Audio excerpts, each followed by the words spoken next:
시작이 있으면 끝도 있다고 누구나 한 번쯤은 겪어야 되는 아픔인 건 알지만 멀게만 느껴졌던 그날이 저에게도 다가오게 되었습니다. 소중한 사람이 제 곁을 떠나버린 아픔을 겪었는데도 이 세상은 조금의 변화도 없네요. 저 또한 지금은 아무렇지도 않은 듯 애써 아픈 감정을 숨기고 출근을 하기 위해 지하철에 몸을 싣고 각자의 사연을 짊어지고 하루를 시작하는 많은 사람들의 틈에 껴서 매번 해오던 똑같은 일상을 보내고 있습니다. 시간이 흐를수록 제가 겪었던 아픔 또한 조금씩 무뎌지겠죠. 안녕하세요.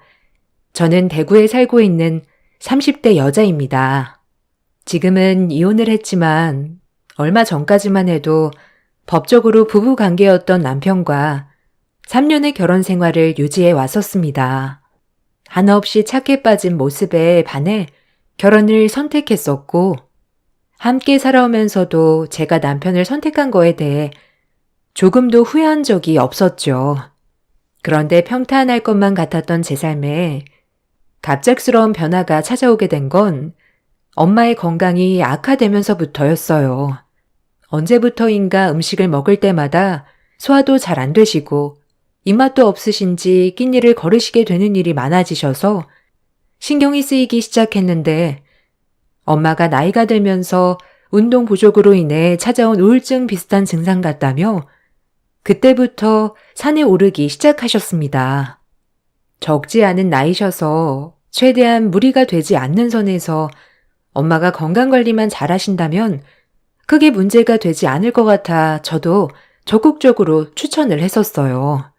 그런데 운동을 시작하셨던 엄마를 볼 때마다 체중이 눈에 띄게 빠지는 것 같아 뭔가 좀 이상함을 느껴서 몸에 문제가 생긴 것 같은 불안함이 엄습해 왔었습니다. 산을 자주 다니시기는 했지만 운동량에 비해 급격하게 빠지는 체중은 저에게 불안함을 느끼게 만들었어요. 엄마는 운동을 하면서부터 조금씩 괜찮아지고 있는 것 같다고 했지만 제가 봤을 때 더 악화가 되어가고 있는 것 같아 병원에 가지 않겠다는 엄마를 모시고 강제로 정밀 건강검진을 시작했어요. 그런데 불안했던 마음은 조금도 빗나가지 않았고 엄마는 이미 손을 쓰기에도 힘들 정도로 상태가 많이 안 좋았었어요. 의사의 입에서 나온 말은 위암 4기 판정이었습니다. 엄마와 저는 예상치 못했던 진단 결과에 서로 바라만 볼 뿐 무슨 말을 해야 될지 모르겠더라고요.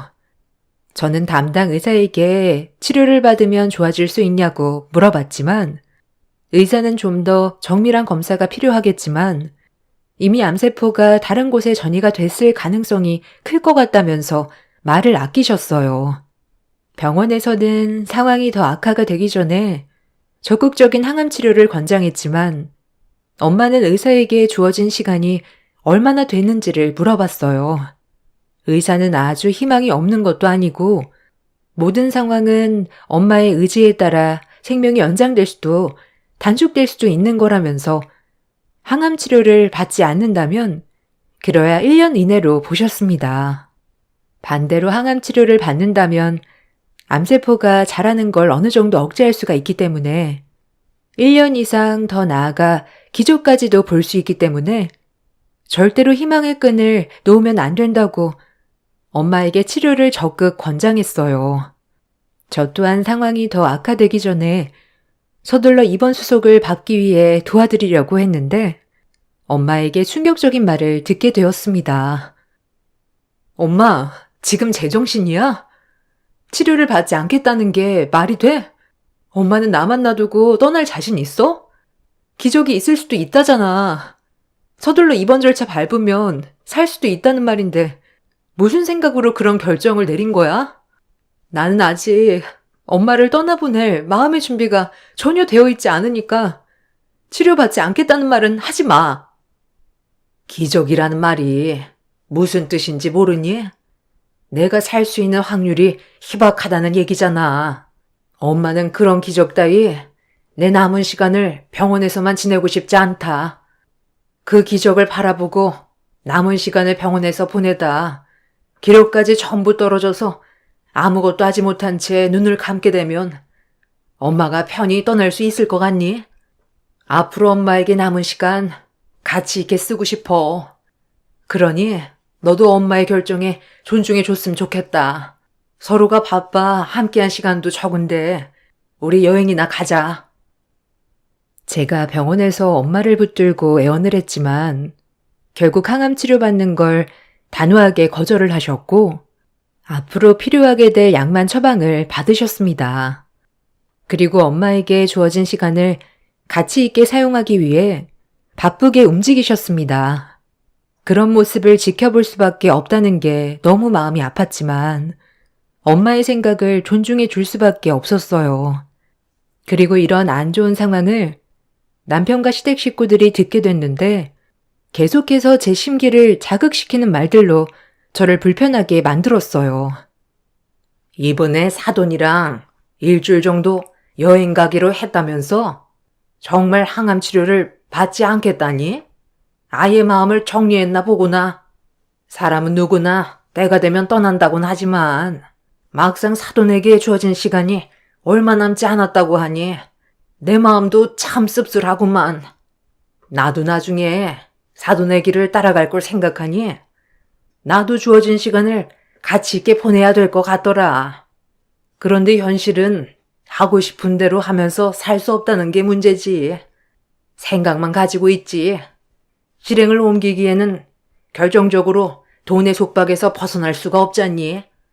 사돈께서는 사돈 어른이 남기고 가신 재산이 있으니 그런 걱정은 안 해도 되니 얼마나 마음이 편하겠어?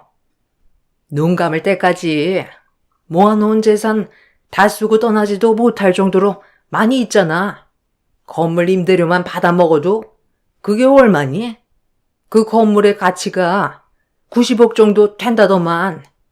그거 처분해서 남은 시간 하고 싶은 거 하면서 살면 눈 감아도 후회는 없을 것 같네. 어차피 그 재산 너한테 전부 다 떨어질 텐데 술만큼만 빼고 나머지는 하루빨리 넘겨주면 참 좋겠다. 우리도 사돈 덕 좀 보면서 살아도 되잖니? 가족 좋다는 게 뭐니? 아마 사돈이 떠나기 전에 우리한테 뭐 좀 남겨주고 가겠지? 아, 엄마. 이 사람이 지금 정신적으로 얼마나 힘든 시간을 보내고 있는지 알면서 왜 그런 말을 하세요? 뭐가 중요한지 모르세요? 아, 제발 생각 좀 하고 말을 해요. 오빠는 왜 엄마한테 큰 소리야? 엄마는 현실적인 대화를 하고 있는 중이잖아. 어찌됐든 새언니한테 그 많은 재산이 남겨지는 건 맞으니까 물어보는 건데 왜 오빠가 예민하게 반응해? 언니, 저희 엄마 말에 기분 나쁜 건 아니죠? 돈 얘기를 안 할 수는 없는 거잖아요. 그 많은 재산 어떻게 할 거예요? 아가씨, 그게 지금 무슨 말이에요? 우리 엄마가 가지고 계신 재산으로 뭘 어떻게 할 거냐니. 내가 그런 것까지 설명을 해줘야 돼요? 아직 오지도 않은 일을 벌써부터 생각을 해야 되냐고. 어머님이 방금 저에게 하신 말은 엄마가 돌아가시면 그 재산 좀 나눠달라는 거잖아요. 남은 인생 돈에 쪼들리지 않고 펑펑 쓰면서 살고 싶다는 말을 하고 싶은 거 아니었어요? 제가 그런 것까지 설명을 해야 돼요? 이런 기분으로 더 이상 얼굴 마주하고 싶지 않으니까 먼저 일어나 볼게요. 엄마에게 주어진 시간이 얼마 남지 않았다는 걸 모두들 알게 되면서부터 얼굴만 보면 돈 얘기밖에 하지 않았어요. 그런 말들을 들었을 때 시댁 집안 사람들은 저희 엄마가 하루빨리 떠나길 바라고 있는 것 같아 보였어요. 남편이 옆에서 편을 들어주긴 했지만 크게 도움이 되지는 않았습니다. 오히려 시댁 가족들과 저와의 관계를 더 안 좋게 만드는 불쏘시개 역할을 한 것 같아 기분이 안 좋았는데 시댁에서 뛰쳐나온 저를 뒤따라온 남편이 저에게 갑자기 화를 내더라고요. 야, 솔직히 우리 가족만 잘못이 있다고 할 순 없잖아. 장모님 건강이 안 좋아져서 돈 얘기가 오고 간 거고 그 많은 재산 어떻게 사용할지 궁금하니까 물어볼 수도 있는 건데 왜 이렇게 예민하게 반응을 하는 거야? 다들 당신 마음 충분히 이해하고 있어. 그만큼 우리 가족도 많은 영향을 받고 있다고. 아, 그래서 엄마가 떠나시고 남기신 재산을 어떻게 쓸지 그런 고민을 벌써부터 하고 있었던 거야? 내 마음을 충분히 이해해주는 사람들이었으면 돈 얘기는 입 밖으로 꺼내지도 않았겠지. 우리 엄마 아직 건강하시고 멀쩡해. 그리고 당신 집안에는 땡전 한 푼 들어가지 않을 거니까 김칫국 좀 그만 마시라고 해. 엄마가 위암 사기 판정 진단을 받았을 때부터 시모는 얼굴만 보면 엄마가 소유하고 있는 건물을 어떻게 할 건지 매번 물어봤어요. 처음에는 그냥 대충 넘겼는데 시간이 지날수록 엄마의 건물을 욕심내고 있는 게 눈에 보였고 신우 또한 시모를 거들면서 저를 불편하게 만들었습니다. 남편의 경우 처음에는 장모님을 많이 걱정해주고 시모와 신우가 저에게 말실수를 했을 때 따끔하게 한마디 했었는데 어느 순간부터는 그냥 형식적인 말들만 반복을 했어요. 화가 커지는 걸 막으려고 귀찮아서 하는 수 없이 마음에도 없는 말투로 저를 걱정하는 척 편을 들어주고 있었죠.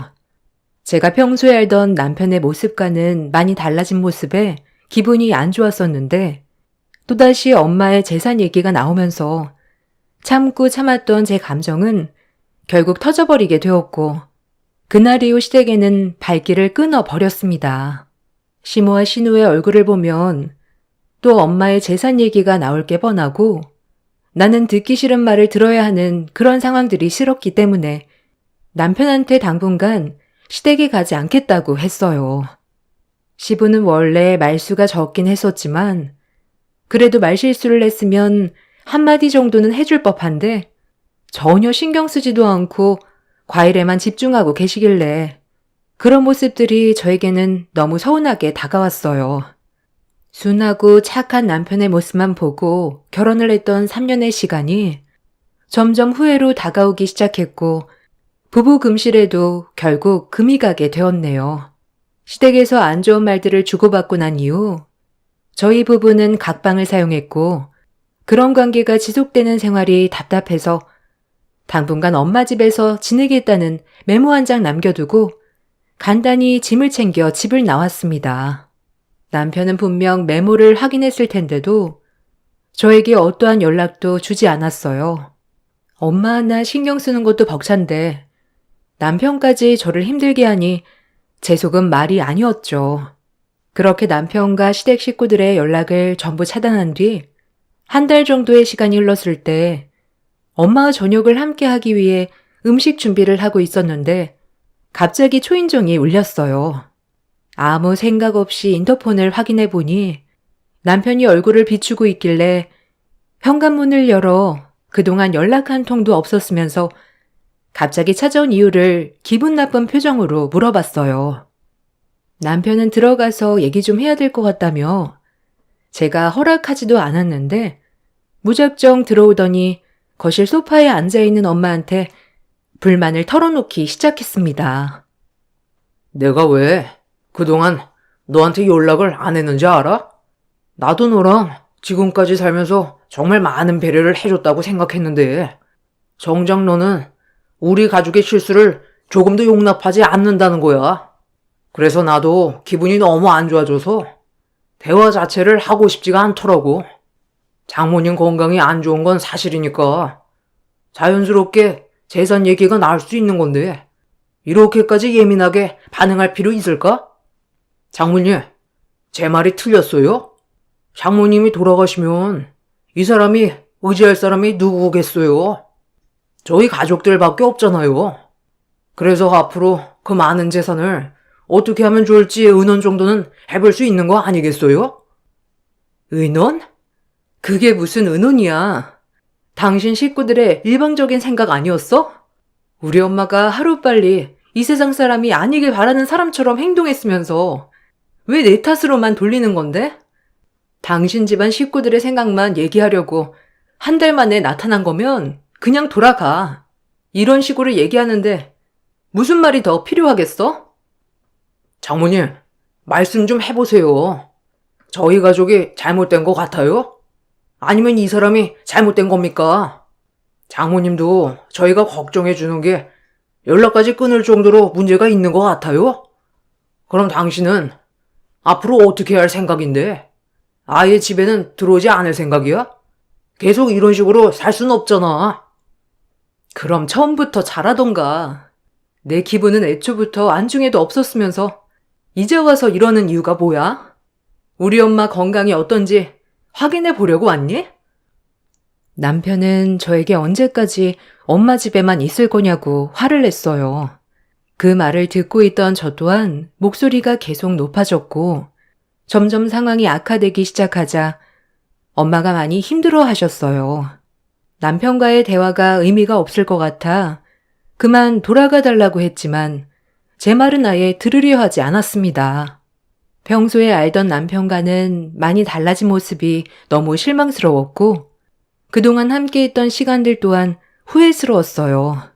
그리고 저희 엄마 앞에서 절대로 해선 안 될 말을 거침없이 뱉었습니다. 장모님은 이 상황에 대해서 어떻게 생각하세요?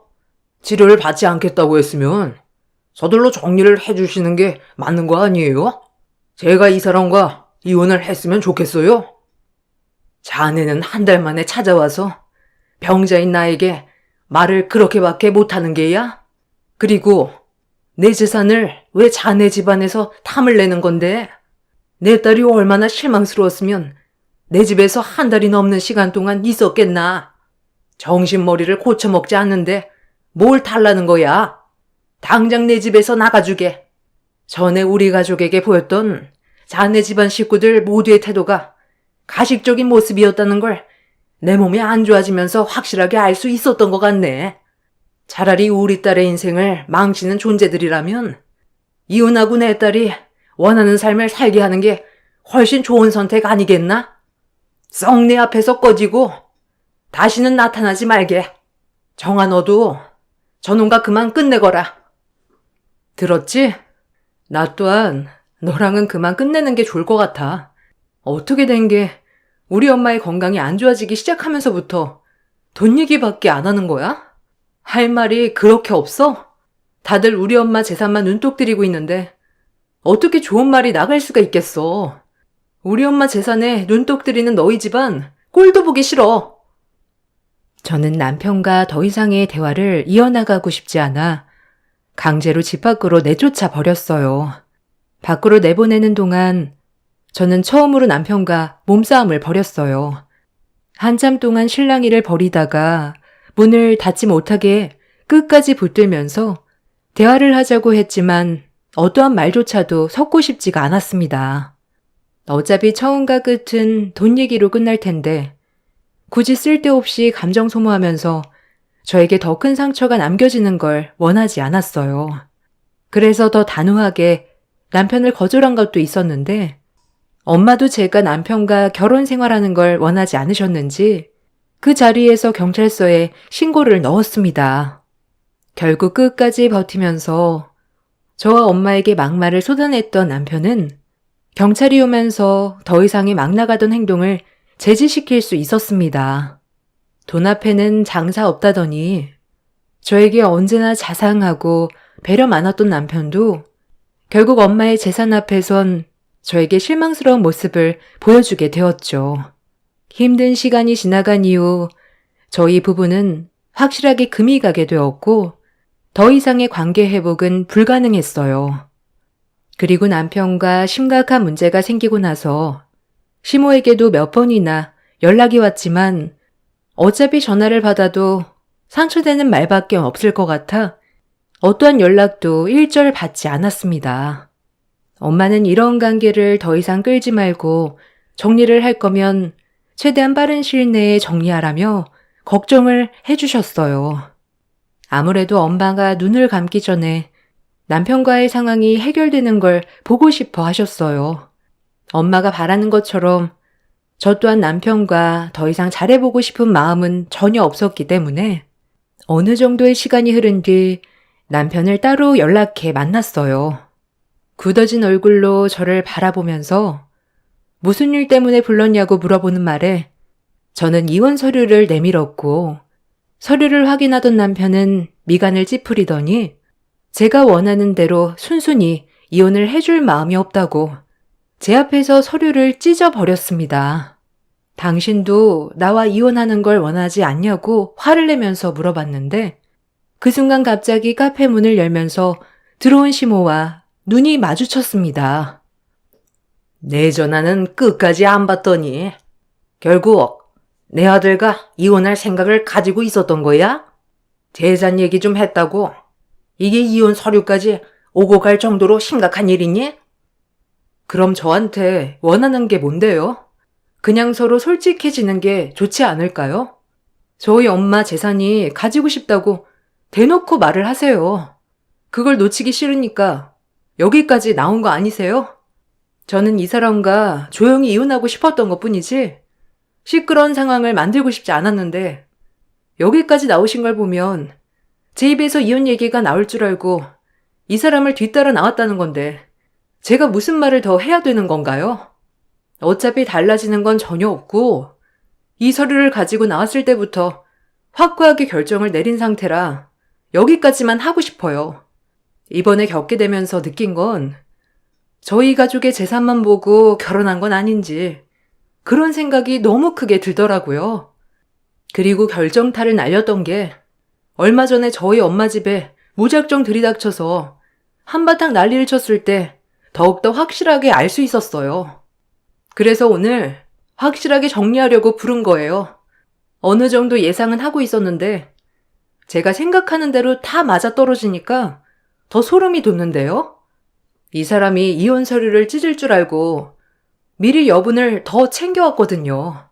오늘 이 서류를 다 찢어버려도 소송까지도 생각하고 있으니까 서로 힘든 시간들을 보내는 것보다 그냥 좋게 정리하자. 네가 원하는 대로 될 것 같냐? 이깟 서류 백날 내밀어봤자 어차피 달라지는 건 아무것도 없어. 나는 그냥 지켜보고만 있을 줄 알아? 소송이 몇 년이 걸리던 한번 해보자고. 네가 원하는 대로 쉽게 흘러가진 않을 거야. 그럼 서로 할 말은 끝난 것 같으니까 나 먼저 일어나 봐도 되지? 하나만 알고 둘은 모르는 미련한 것.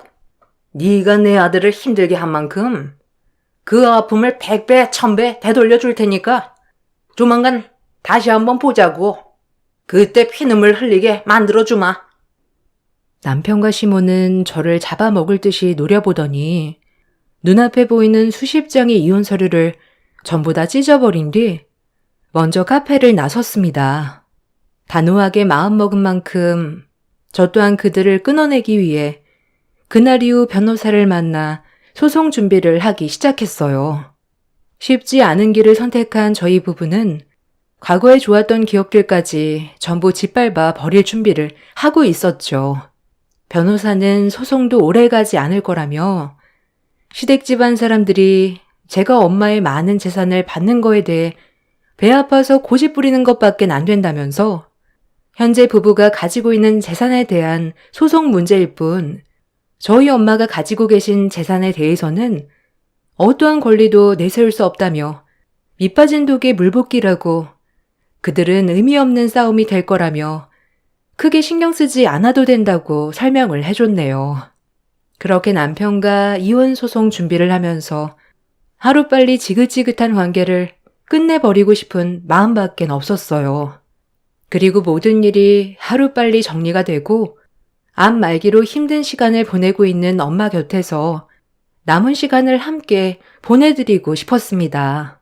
제가 바쁜 시간을 보내고 있는 동안 엄마는 하루가 다르게 건강이 안 좋아지셨고 의사가 말했던 시간보다 상태가 빠르게 악화가 되고 있었어요. 그런 엄마의 모습에 느낌이 좋지 않아 다시 한번 병원을 찾아가 정밀 검사를 받아보는 순간 담당 의사의 안색이 너무 안 좋게 변했고 충격적인 말을 듣게 되었네요. 암세포가 전보다 더 많이 전이가 되어 있는 상태인데 문제는 심장에까지 전이가 퍼진 상태라 시간이 지날수록 숨 쉬는 게 힘들어질 거라는 진단을 내렸어요. 어느 순간부터 가슴 통증을 호소하셨는데 이미 암세포가 심장에 전이가 돼서 고통스러워 하셨던 거였습니다. 엄마는 치료를 받지 않기로 결정을 내렸을 때부터 어느 정도 예상한 결과였다고 애써 아무렇지도 않은 표정을 보이셨지만 저는 엄마와 함께하는 시간이 짧아졌다는 거에 너무 마음이 아팠어요. 결국 엄마의 건강 문제로 남편과 이혼 소송 때문에 법정에 서야 되는 일정이 다가오는데 그런 시간들조차 아까웠죠. 엄마 옆에 조금이라도 더 있어주고 싶어 남편한테 소송은 나중에 해야 될 것 같다고 문자 한 통 남긴 뒤 일정을 취소했습니다. 저희 엄마는 병원에 다녀오신 이후 빠르게 건강이 악화되어 갔고 결국 며칠 뒤 사경을 헤맬 정도로 많은 고통에 시달리시다가 결국 저를 놓지 않으려 했던 손에 힘이 풀렸고 엄마는 거친 숨을 반복해서 내쉬더니 끝내 저와 작별을 하게 되었습니다. 저에게 무슨 말을 하려던 것 같은 눈빛을 보내셨는데 헐떡거리기만 하셨던 엄마의 마지막 말은 끝내 듣지를 못했습니다. 현실을 받아들이기 힘든 상황에서 장례는 진행이 됐고 엄마의 영정사진을 보면서 하염없이 오열을 했어요.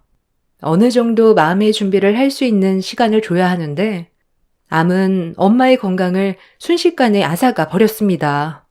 그렇게 괴로움의 눈물을 계속해서 쏟아내면서 힘들어하고 있었는데 남편과 시댁 식구들이 장례식장에 찾아왔어요. 일부러 얘기하지도 않았는데 어떻게 알게 됐는지 제 앞에 나타난 그들이 보고 싶지 않아 고개를 돌리자 시모가 그런 저를 보면서 입을 열었습니다.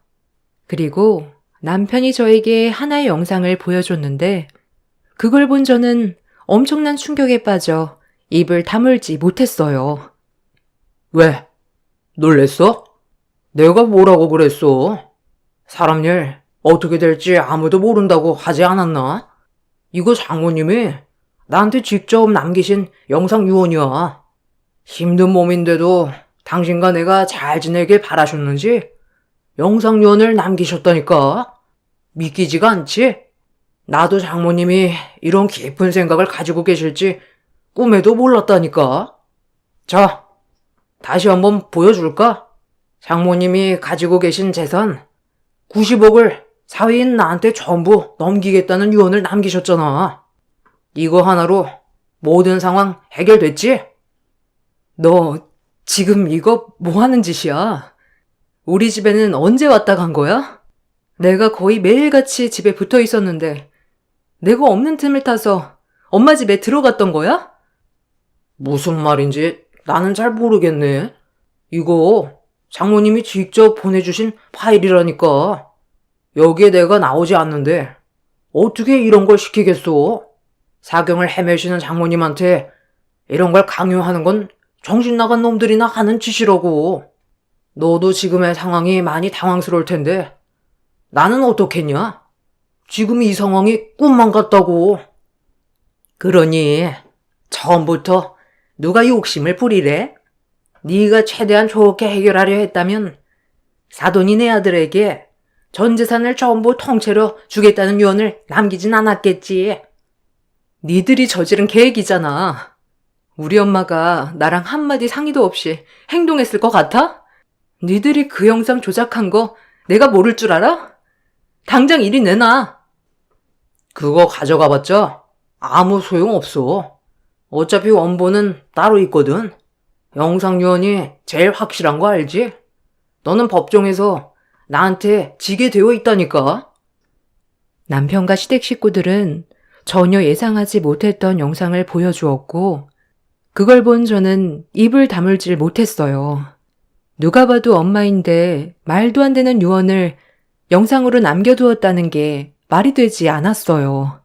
저는 남편한테 강압적인 영상의 유언은 법적으로 채택이 안 되는 거 모르냐고 화를 냈고 남편과 시댁 식구들은 강압적이 아닌 자의적인 영상이라고 엄마의 장례식장에서 저에게 큰 소리를 쳤어요. 사경을 헤매고 있는 엄마였는데 영상을 힘들게 읽는다는 건 말이 되지가 않았습니다. 그래서 그들에게 엄마의 장례가 끝이 나고 법적 소송이 다시 제기될 때 그 영상에 대해서 조금이라도 개입이 되었거나 문제가 있었다면 절대로 용서하지 않을 거라고 장례식장이 떠나갈 정도로 화를 냈습니다. 남편은 제 말에 눈 하나 깜빡거리지 않고 웃으면서 저를 바라보더니 90억 재산은 자기 것이 될 거라고 되려 큰 소리를 쳤습니다. 전혀 예상치 못했던 일들을 겪게 된 저는 절망스러웠고 어떻게 돌아가고 있는 건지 너무 혼란스러웠어요. 그렇게 장례식장에 들이닥친 시댁 식구들은 한바탕 엄마의 유언 영상을 가지고 난리를 친 뒤 장례식장을 나갔는데 그때부터 엄마의 장례를 제대로 치를 수가 없었어요.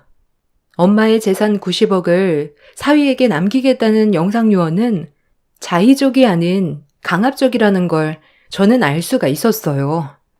제가 없는 틈을 타 남편이 들어와 사경을 헤매고 있는 엄마를 일으켜 억지로 영상을 찍게 만들지 않고서야 이런 일은 절대로 벌어지지 않을 상황이었습니다. 정말 힘들었던 엄마의 장례를 겨우 끝낸 뒤 저는 서둘러 집 주변 CCTV부터 확보를 하기 위해 경찰의 도움을 받은 뒤 집안의 물건들을 정리하고 있는데 엄마가 누워있던 안방 침대에 지쳐있는 몸과 마음을 잠깐 쉬려고 누웠는데 그 순간 제 눈에 무언가 반짝이는 게 눈에 들어왔어요. 책장 틈에 비친 반짝이는 물건에 몸을 일으켜 책 한 권을 빼내는 순간 전선들이 책에 달라붙어 따라 나왔습니다. 순간 온몸에 소름이 돋았고 책을 펼치는 순간 소형 CCTV가 책 안에 들어가 있었어요. 줄을 따라가 확인을 해보니 책장 및 서랍과 연결되어 있었고 그 안에는 실시간으로 녹화가 되고 있었는지 기계가 작동 중이었어요. 떨리는 손으로 CCTV 녹화 중지 버튼을 누른 뒤 외장 하드를 컴퓨터에 연결해 녹화된 영상들을 확인하는 순간 저는 말도 안 되는 충격적인 장면에 눈물이 왈칵 쏟아지고 말았네요. 엄마, 빨리 들어와. 시간 없어. 최대한 서둘러 끝내고 돌아가야 우리 계획대로 진행이 된다고.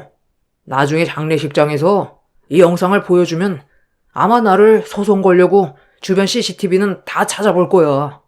그럼 이 유언 영상이 강압적이었다는 걸 알게 될 텐데 그럼 반대로 엄마랑 내가 문제가 생길 수 있잖아. 그래서 조금이라도 틈을 보이면 안 된다니까. 돌다리도 두드려보고 건너야 된다고. 걔 성격이 얼마나 신중하고 조심스러운데 영상 유언 보자마자 자의적이 아니라는 증거를 찾기 위해 눈에 불을 켜고 단서를 찾아내려 노력할 거야. 그래서 내가 중국집 배달부처럼 옷을 입고 헬멧을 쓰고 들어온 거라고. 엄마는 내가 하자는 대로만 하면 되니까 제발 쓸데없는 걱정은 하지 말고 제가 시키는 대로만 하세요. 엄마, 일단 장모님 좀 일으켜 세워봐요. 빨리요. 사돈, 정신 좀 차려봐요. 지금 상당히 몸이 힘든 거 저희도 알고는 있는데요. 우리도 먹고 살아야 되지 않겠어요? 그러니 힘들어도 좀 일어나 봅시다. 장모님, 정신 차리세요. 정화가 금방 돌아올 텐데 그 전에 빨리 찍어야죠. 장모님, 제 말 안 들려요? 마지막 힘을 쥐어짜라니까요. 자, 저 좀 보세요. 정화가 지금 임신했어요. 아빠 없는 아이로 만들 거예요? 저희가 이혼했으면 좋겠냐고요. 저 나쁜 놈 만들지 마세요. 장모님이 제가 원하는 대로 해주지 않는다면 정화 뱃속에 있는 아이는 지우라고 할 거예요. 지금부터 장모님이 어떻게 행동하시냐에 따라 정화와 제가 행복해질 수도 있는 거고 불행해질 수도 있는 거예요. 자, 따라해 보세요.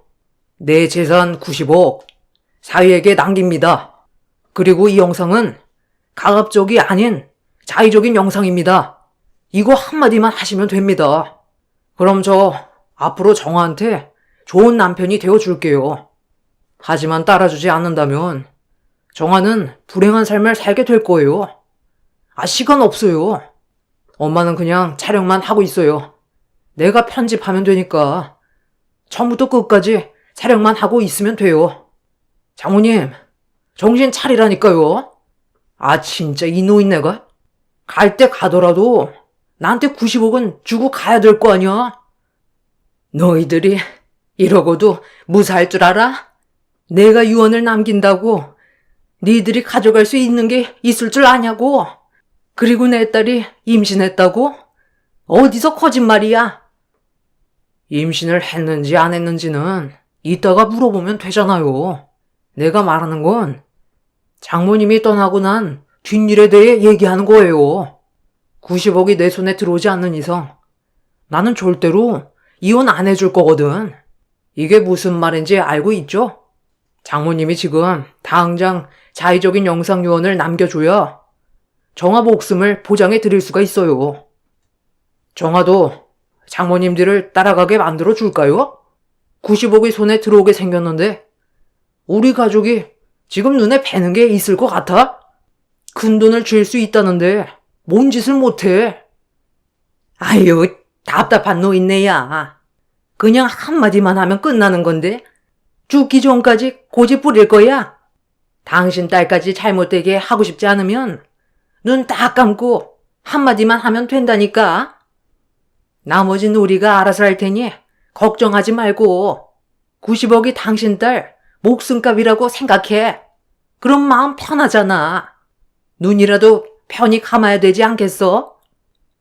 엄마가 설치해둔 CCTV에 담긴 녹화된 영상은 저에게 엄청난 충격을 안겨주었어요. 엄마가 눈을 감은 이후에 저에게까지 문제가 생기게 될까봐 결국 남편이 시키는 대로 영상 요원을 찍게 되었네요. 하필 그때 제가 잠깐 자리를 비웠던 건 어떤 남자가 차량을 빼다가 제 차를 긁어버렸다는 전화를 받아 잠시 자리를 비웠던 건데 그것 또한 남편이 계획한 것 같은 느낌이 강하게 들었습니다. 그리고 임신을 하지도 않았었는데 남편은 저희 엄마에게 극도의 불안감을 안겨주기 위해 온갖 안 좋은 말들로 엄마를 압박했어요. 그리고 제가 들어갔을 때는 엄마가 남편과 시모 때문에 엄청난 충격을 받아 결국 더 이상 버티지 못하고 숨을 거두시게 되는 안타까운 일이 생기게 되었던 거네요. 그리고 또 다른 영상에 저는 오열을 했고 두 모자를 절대로 용서할 수가 없었어요. 제가 남편과 소송 준비로 변호사를 만나고 정신없을 때 엄마가 남편과 시모가 집 주변을 어슬렁거리는 걸 몇 번 봤었는데 제가 너무 많은 일들을 혼자서 감당할 수 없는 힘든 일들이 겹치다 보니 또 다른 걱정거리를 안겨주고 싶지 않아 지켜보기만 하다가 혹시 모를 상황을 대비해 엄마의 방에 CCTV를 설치해 둔 거라며 두 모자의 수상한 움직임에 무언가 계획이 있는 것 같아 나중에 저에게 도움이 되길 바라는 마음에 안방에다가 CCTV 설치 기사를 불러 도움을 받았던 거였어요. 그리고 엄마의 신중한 행동으로 저는 결정적인 단서를 얻을 수가 있었습니다. 남편과 시모는 정신 차리기도 힘든 엄마를 상대로 무력을 행사했고 엄마는 눈을 감는 순간까지 괴로운 상황들을 이겨내가며 떠나셨던 거였어요. 그때 저에게 무슨 말을 하려다가 못했던 걸 엄마가 떠난 이후에 알 수 있게 된 거였죠. 한참 동안 오열을 했고 저는 곧장 CCTV를 확보하기 위해 노력 중이던 담당 경찰에게 엄마가 녹화해두었던 CCTV를 보여주었고 결국 자신들의 범행으로 인해 경찰들에게 연행이 되었습니다. 제 담당 변호사는 힘겹게 목숨이 붙어있는 환자에게 강압적인 유언의 압박을 강행했고 거기에 더해 물리적인 행동을 저지른 남편과 시모가 병으로 자연사한 게 아닌 외부의 충격으로 인해 단명한 거기 때문에 미필적 고의로 인한 살인으로 법적 적용이 된다면서 무거운 형벌을 받을 수 있다고 했어요.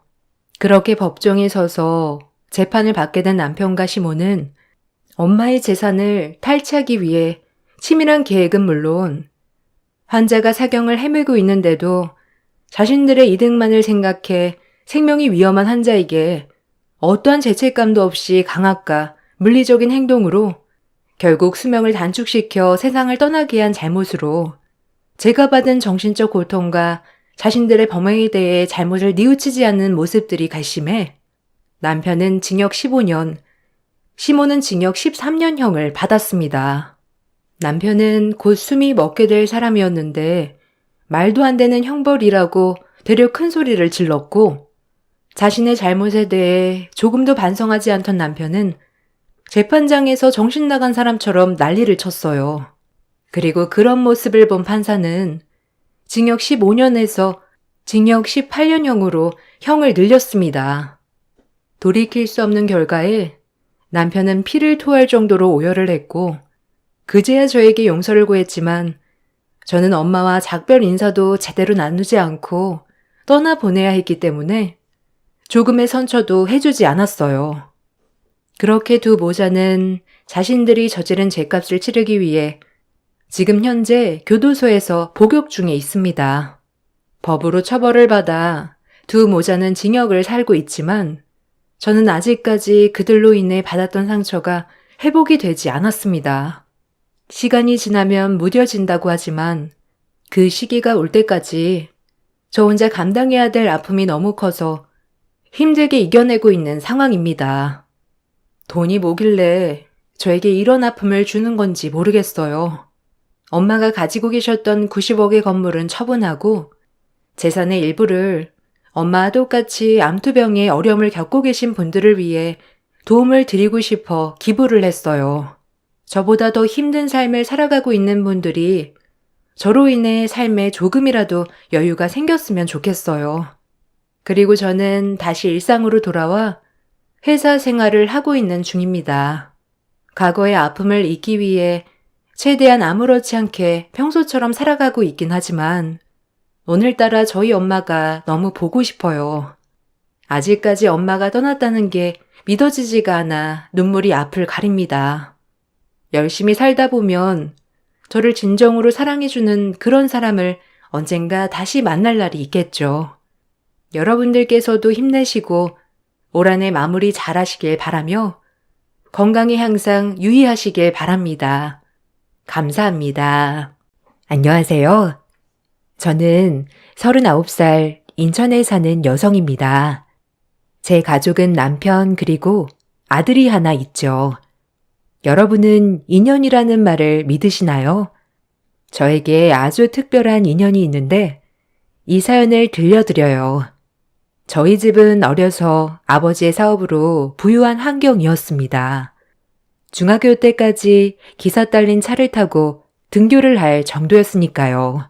학교의 모든 친구들은 부러워했고 저조차도 환경적으로 아쉬울 게 없다 보니 마음에 여유가 늘 있었죠.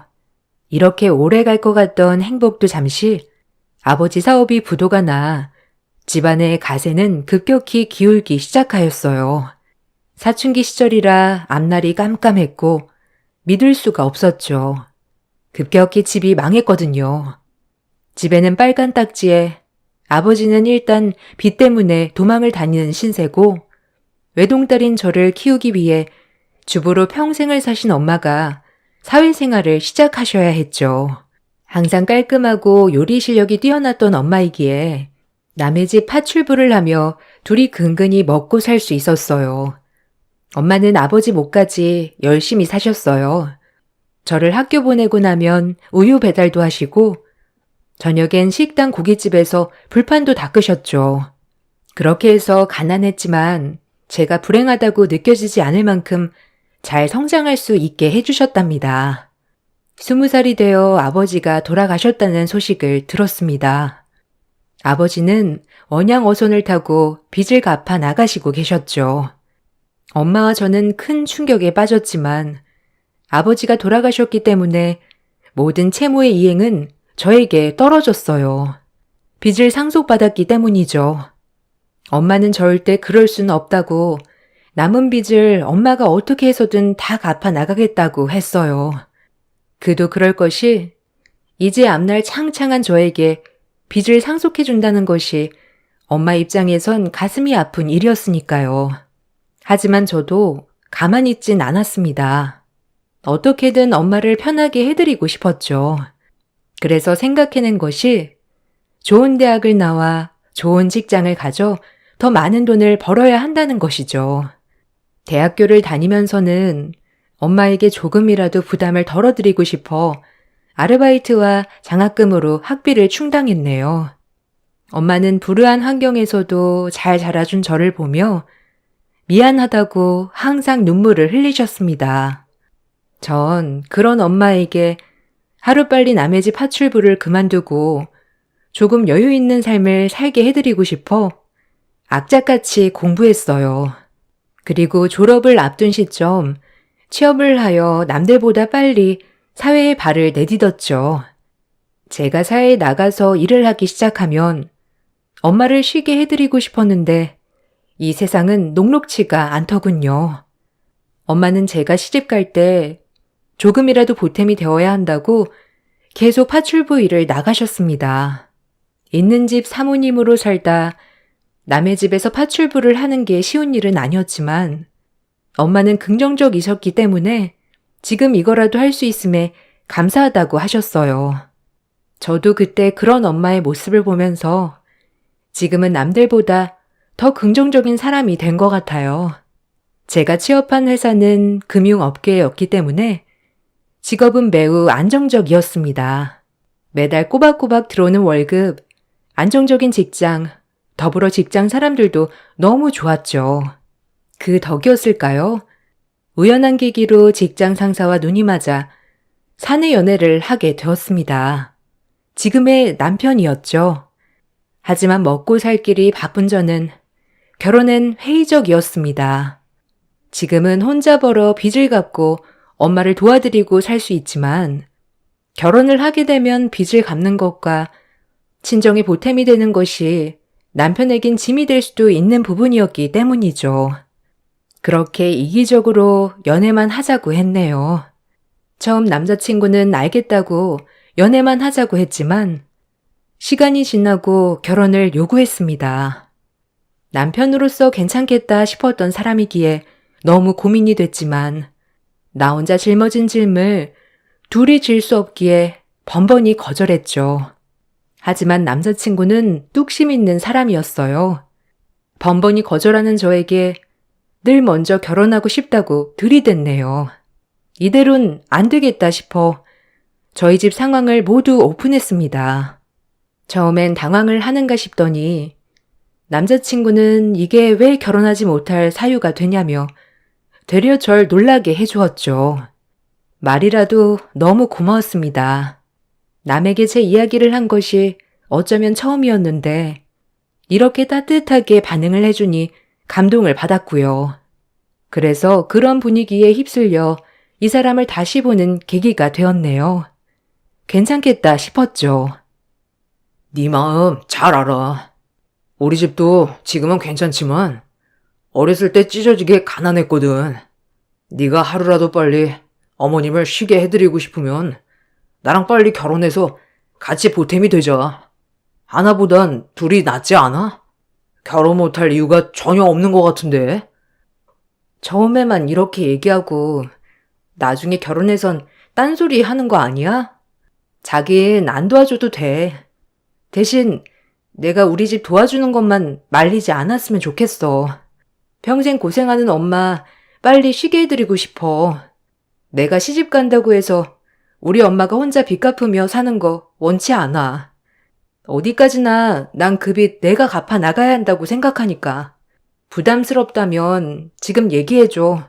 난 괜찮아. 당연하지. 나 한 입으로 두 말 하는 놈 아니야. 내가 했던 약속 꼭 지킬게. 고마워. 어려운 결정해줘서. 후회하지 않을 거야. 근데 오빠네 부모님이 혹시라도 이 사실을 아신다면 좋아하실까? 결혼은 둘이 하는 게 아니고 가족끼리 하는 거잖아. 며느리가 빚도 있고 친정엄마도 부양해야 한다면 반대하시지 않겠어? 난 괜찮지만 우리 엄마 눈물 나게 하고 싶지 않아. 우리 집에는 천천히 얘기하자. 그리고 우리가 충분히 해결할 수 있으니 괜찮을 거야. 나만 믿고 이제 우리 결혼하는 거다. 그렇게 얼떨결에 남자친구와 결혼을 약속했네요.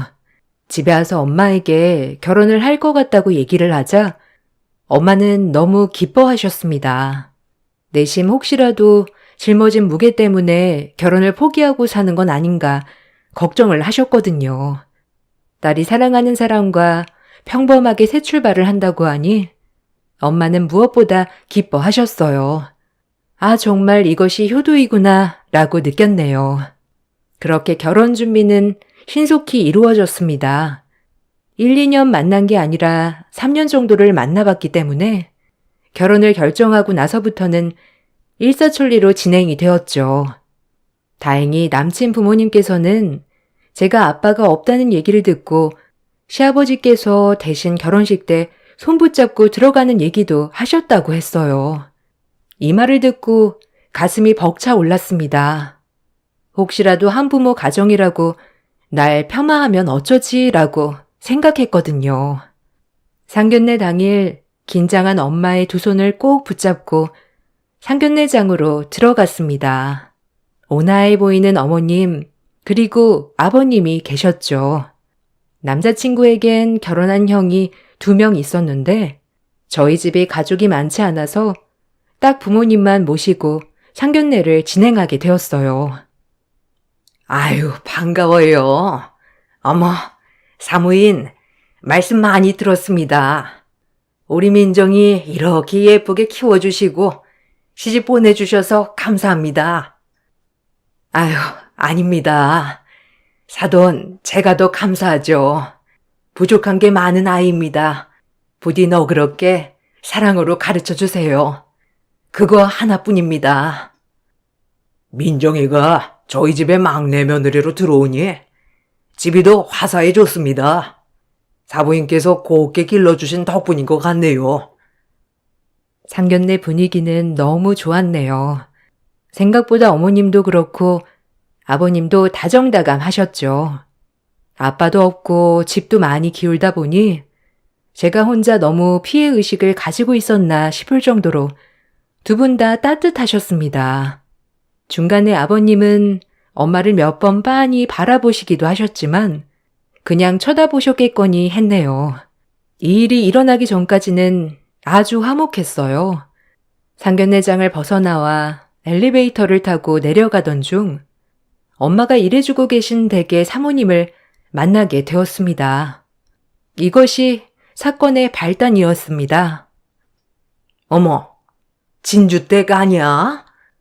아유, 여기 한전식집엔 웬일이야? 여기 진주댁을 다 만나네. 아유, 우리가 인연이긴 한가 봐요. 아, 네, 사모님. 저는 밥 먹고 내려가는 길이에요. 혹시 식사하시러 오셨어요? 맛있게 드시고 가세요. 전 내일 뵙겠습니다. 아, 그래요, 그럼. 일행인가 보네. 여기 밥 맛있죠? 나 자주 오거든. 우리는 그럼 내일 보는 걸로 하고 들어가요, 그럼. 이것으로 인해 시어머님의 얼굴은 급격히 변했습니다. 저는 얼굴색이 확 변한 것을 확인할 수 있었죠. 저 역시도 그러면 안 되지만 순간적으로 엄마가 일해주시는 집 사모님이 모른 척 하기만을 바랬네요. 하지만 이미 벌어진 일 어쩌겠습니까? 아버님은 별로 개의치 않아 하셨지만 어머님은 아까 모습은 온데간데 없고 집으로 가실 때 뒤도 안 돌아보고 똘똘름하게 인사를 하고 떠나셨어요. 남자친구는 최대한 저희 엄마 보고 괜찮다는 웃음을 지어 보이며 부모님을 모시고 집으로 갔죠. 엄마는 저와 차를 타고 오는 내내 잡을 안 서기셨습니다. 엄마의 그런 모습을 보자니 너무 마음이 아팠고 아까의 제 모습이 너무 미안했습니다. 아무래도 예비 사돈 어른들께 딸이 책 잡히진 않을까 계속 걱정하시는 눈치였어요. 그런 모습이 더 마음이 아팠습니다. 엄마, 왜 그래? 괜찮아. 어차피 석현 오빠도 엄마 일하는 거 다 알았고 뭐 어때? 난 오히려 더 마음이 편한데? 창피한 것도 아니고 열심히 먹고 살려고 하는 일인데 왜 이렇게 불안해해? 난 엄마 그런 모습 보니까 더 화가 난다. 그러니까 기분 풀어. 내가 너한테 짐은 되지 말아야 하는데 아까 안 사돈 얼굴이 안 좋던데 혹시라도 내가 남의 집 살이하는 사람이라 격에 안 맞다고 생각할까 봐 그러지. 난 괜찮은데 그게 너한테 불똥이 튈까 봐 지금까지 고생한 것도 있는데 결혼해서라도 사람 듬뿍 받으며 살아야지. 나 때문에 책 잡히면 쓰냐? 에휴, 내가 괜히 엘리베이터를 탔다. 거기만 안 탔어도 분위기 좋게 끝내는 건데. 엄마, 혹시라도 걱정 마. 난 이런 걸로 싫다고 하시면 결혼도 안 하면 그만이야. 그런 집에 시집 가면 내가 행복하겠어? 땡! 그런 소리 말어. 그래도 인상도 좋으시고 아까까지 분위기도 좋았는데 아휴, 괜히 마음에 걸린다. 전화라도 해야 하나? 자불안석인 엄마를 진정시키고 남자친구를 만났습니다. 역시나 시어머니는 엄마가 일을 하시는 건 알았지만 파출부이신 줄은 몰랐기 때문에 당황을 많이 하셨다고 했고 아버님께서는 그게 뭐 어떻냐고 했다네요. 마음이 착잡했습니다. 맘 같아선 굳이 이런 결혼 하고 싶지 않았지만 또 이런 것 때문에 파혼했다고 하면 엄마 마음이 더 무거워질 걸 알기에 고민이 되었죠. 남자친구는 어머님이 그냥 좀 몰랐던 사실을 알게 되어서 잠시만 그런 거라고 했지만 앞으로 어떻게 될까라는 걱정이 되었죠. 괜찮아. 엄마가 어머님 일하는 거 몰랐던 것도 아니고 그래도 혼자서 너 이렇게 키우느라 고생했다고 하셨어. 너무 걱정 안 해도 돼. 그냥 갑자기 그렇게 마주하니까 조금 놀라신 것 뿐이야. 그러니까 우리는 달라지는 거 없어. 너무 마음 쓰지 마. 어머님 표정이 걸려서 그래. 처음엔 다 좋다가 급격히 어두워지셨잖아. 우리 엄마한테 혹시 편견 같은 거 생기셨을까 봐. 내가 그 부분은 엄마랑 잘 얘기할게. 그러니까 너무 걱정 말아요. 우린 결혼 준비만 잘하면 돼. 어머님은 괜찮으셔? 엄마야 뭐 내 걱정만 하지. 혹시라도 엄마 때문에 나한테 피해갈까 봐 그 걱정만 해. 일하는 게 죄도 아닌데 말이야. 그렇게 무거웠던 마음도 잠시 시댁에선 별다른 얘기는 없었어요. 그래서 그냥 정말 놀라셔서 그랬나 보다라고 넘어가게 됐죠. 아니, 그렇게 넘어가야 했습니다. 괜히 좋은 날을 앞두고 이러쿵저러쿵 들춰내고 싶지 않았기 때문이죠. 그리고 시간이 지나 결혼식 준비를 해나갔습니다. 중간중간 시댁에 들러 밥도 먹고 하였지만 특별히 별 말씀이 없었기에 내가 너무 크게 생각했나 싶을 정도였죠. 혼주 한복을 하러 가던 날 어머님과 엄마가 만나 한복을 고르는데 시어머님은 엄마에게 눈길 한번 주지 않으시더군요. 그 모습을 보고 알았어요. 말이 없으신 게 아니라 말을 섞고 싶지 않아 하신다는 걸. 엄마를 철저히 외면하는 시어머님 옆에 혹여나 나에게 피해가 갈까봐 전전긍긍해 하시는 엄마의 모습을 보니 결혼이고 나발이고 때려치고 싶었네요. 어머님은 이 한복이 더 고급스러운 것 같은데 저희 엄마는 이게 더 어울리네요. 두 분 다 요거 마음에 드시나요? 나야 뭐 아무거나 입어도 잘 어울린다는 소리를 많이 들어서 너희 엄마나 신경 써야 하지 않겠니? 결혼식에 빈티 안 나게. 엄마, 무슨 농담을 그런 식으로 해요? 장모님도 피부가 고우셔서 아무거나 입어도 잘 어울릴 것 같은데. 어머님, 어떠세요? 순간 정적이 흐르는 걸 남자친구가 애써 위기를 모면했습니다. 엄마도 별 대수롭지 않게 여기는 것 같아 저도 참았고요. 혼주 한복을 하고 나서 어머님이 집에서 식사를 하고 갔으면 좋겠다고 하시는데 딱 저랑 남자친구만 보고 말하니 민망했네요. 민정이랑 석현이는 집에서 밥 먹고 가. 아버님이 기다리신다. 어차피 집에 가려면 시간 좀 걸리지 않니? 집에서 먹고 가렴. 오랜만에 애들도 온다고 했으니까 같이 얼굴도 보고 얼마나 좋으니? 결혼 전에 자주 봐서 얼른 친해져야 시댁이 편해지는 거란다. 아, 저도 그러고 싶은데 엄마가 그럼 혼자 버스 타고 가셔야 해서요. 식사는 다음번에 하는 걸로 할게요. 감사합니다. 어머, 아니야. 엄마는 버스 타고 가도 돼. 얼른 가서 먹고 천천히 놀다 와. 날도 밝은데 뭐 어때? 맛있는 거 먹고 와, 우리 딸. 아, 그럼 제가 모셔다 드리고 밥 먹으러 갈까요, 저희는? 어머님, 혼자 가시기 그러니까 제가 금방 모셔다 드릴게요. 아니야. 신경 쓰지 말어. 버스 타면 세정거장이라 난 버스가 편해. 얼른 가서 좋은 시간 보내고 맛있는 거 먹어. 마음은 고맙네. 엄마는 제가 말릴 틈도 없이 저희가 모셔다 드리는 걸 한사코 말리며 버스 정류장으로 몸을 틀었습니다. 마음이 많이 아팠네요. 예비시댁에 가서 밥을 먹었는데 밥이 코로 넘어가는지 입으로 넘어가는지 모르게 밥을 먹었죠. 아버님은 왜 같이 안 오셨냐며 물었지만 어머님이 딱 잘라 시간 없으시대요 라고 하시는 바람에 더 이상의 제가 언급은 못했습니다. 이번 일로 확실시 되었죠. 어머님은 저희 엄마와 격이 다르다고 생각하셔서 아예 말도 안 섞고 싶어 하시다는 걸. 아마 같은 공간에 있는 것도 싫어하시는 것 같았어요. 때로는 말이 독이 될 때도 있지만 어머님은 행동 하나, 표정 하나로 저를 아프게 했네요. 그렇게 저희의 결혼식 날이 다가왔죠. 저희 엄마는 그래도 성의 표시라며 어머님, 아버님 이불 세트, 그릇 세트, 수저 세트 등 없는 살림에 바리바리 저를 통해 선물을 보내셨어요. 그걸 보고 어머님은 기뻐하시기는커녕 대놓고 난색을 표하셨습니다. 그리곤 말씀하셨죠. 어머, 민정아.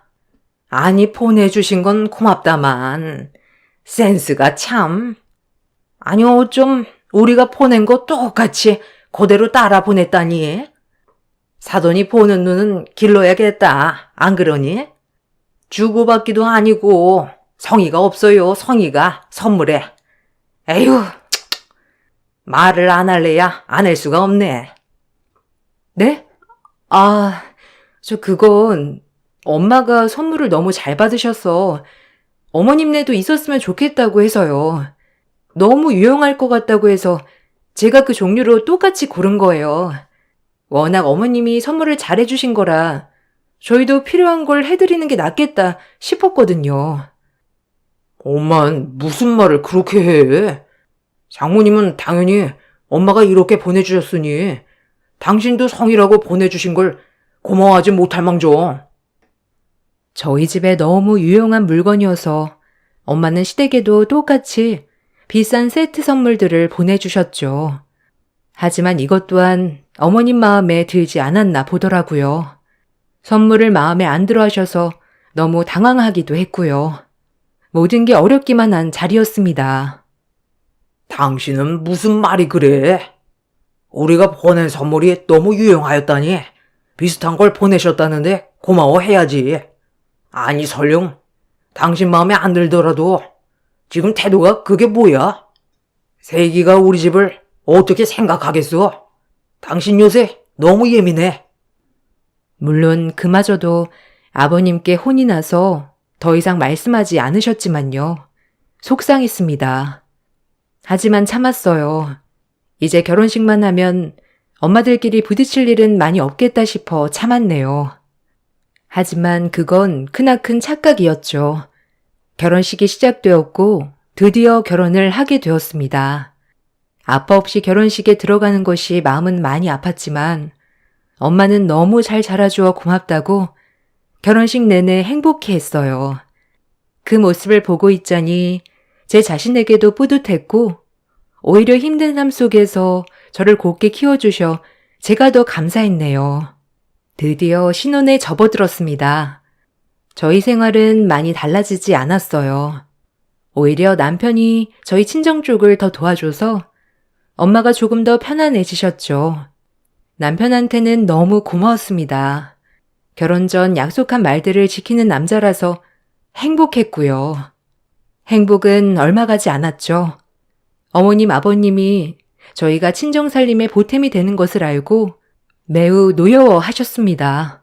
그나마 아버님은 이해를 하셨지만 어머님은 이해를 하지 못하였죠. 이 부분에 대해선 저도 죄송스러워서 어머님 화를 다 받아내었습니다. 아니, 말이 되니? 우리 석현이가 왜 너희 친정살림에 보탬이 되어야 하니? 그래서 너희 아이도 안 갖고 있는 거니 지금? 죄송해요, 어머님. 석현 씨가 같이 도와준다고 해서요. 제가 거절했어야 했는데 너무 죄송합니다. 면목 없어요. 아휴, 예, 나 솔직히 말해서 그때도 많이 놀랐다. 진주 때? 너희 엄마가 너 열심히 키워서 이렇게 좋은 직장에 떡하니 취직시키고 한 건 내가 인정하겠어. 근데 격이 맞아야지 격이. 파출부가 뭐니 도대체? 내가 그날 말은 안 했지만 누구 만날까봐 창피해서 진짜. 솔직히 말하면 아직도 너희 집에 속은 기분이야. 알아? 선물 세트만 해도 그래. 어쩜 똑같은 걸 사서 보낸다니. 색깔만 다르면 다야. 내가 한두 번 참은 줄 알아? 그나마 너 하나 마음에 들어서 이 정도로 참고 넘어가는 거였는데 우리 석현이 등골까지 어디 빼먹으려 들어. 내가 이러려고 석현이 장가 보낸 줄 알아? 너 세상 사람 다 잡고 물어봐라. 응? 우리 아들들 며느리들은 안 그러는데 어쩜 너는 니네 엄마밖에 모르니? 우리 석현이 돈 버느라 고생하는 건 모르고 나 참 기가 막힌다. 면목 없어요. 하지만 저희 엄마 나쁜 짓 하며 저 키우신 거 아니고 정당하게 노동해서 번 대가로 저 키우신 거니까 직업적인 부분에서 어머니 그렇게 말씀하시면 이 부분은 제가 죄송할 건 아닌 것 같네요. 석현 씨한테는 이제 친정일에 관심 가지지 말라고 제가 당부할게요. 어머니가 화내시는 부분 다 이해해요. 주의하겠습니다. 어머니, 노여움 푸셨으면 좋겠어요. 더 이상 어머님은 말이 없으셨어요. 저도 이 부분에 대해선 어머님을 충분히 이해했기에 더 이상 남편에게 저희 집에 관여해서 도와주지 말라고 신신당부를 했네요. 그리고 나서 시어머님 칠순을 맞이하여 가족들이 모이게 되었어요. 어머님은 그 어느 때보다 기분이 좋아 보이셨죠. 형제들끼리 준비한 선물을 해드리고 각자 부모님께서 준비해 주신 선물을 드렸는데 형님들이 드린 선물 보고는 어머님들이 애쓰셨겠다며 좋아하시는데 저희 엄마가 직접 준비한 선물에는 별다른 코멘트가 없었죠. 형님들의 친정에서 준비한 선물은 어머님이 좋아하는 목걸이에 귀걸이 금속품이었으나 저희 엄마가 준비한 건 다름 아닌 사돈 입맛에 맞는 반찬들과 맛있는 갖가지 음식이었거든요. 이걸 만들면서 고생했을 엄마를 생각하니 마음이 너무 안 좋았습니다. 눈물이 찔끔 나는 것을 애써 참았네요. 어머님은 칠순 때 각자 친정 어머님들께 준비해 주신 선물에 기분이 좋으셨는지 밥을 사시겠다고 약속을 잡자고 하셨어요. 선물을 받았으니 답례를 해야 한다며 주말로 약속을 잡으셨어요. 저희 엄마가 많이 불편해 하실 것 같았지만 형님들, 어머님들까지 다 같이 만나는 터라 제가 거절을 할 수가 없었네요. 그리고 칠순 모임이 끝나고 엄마에게 둘러 얘기를 했습니다. 혹시라도 엄마가 불편해 하시면 저희 엄마는 모임에 못 가신다고 말씀드리려고 했어요. 엄마, 어머님이 선물 너무 고마워하시는데 언제 한번 형님네 어머님들이랑 같이 모여서 밥 한번 먹자고 하시네. 괜찮아? 엄마는 당연히 괜찮지. 우리 딸이 걱정이네.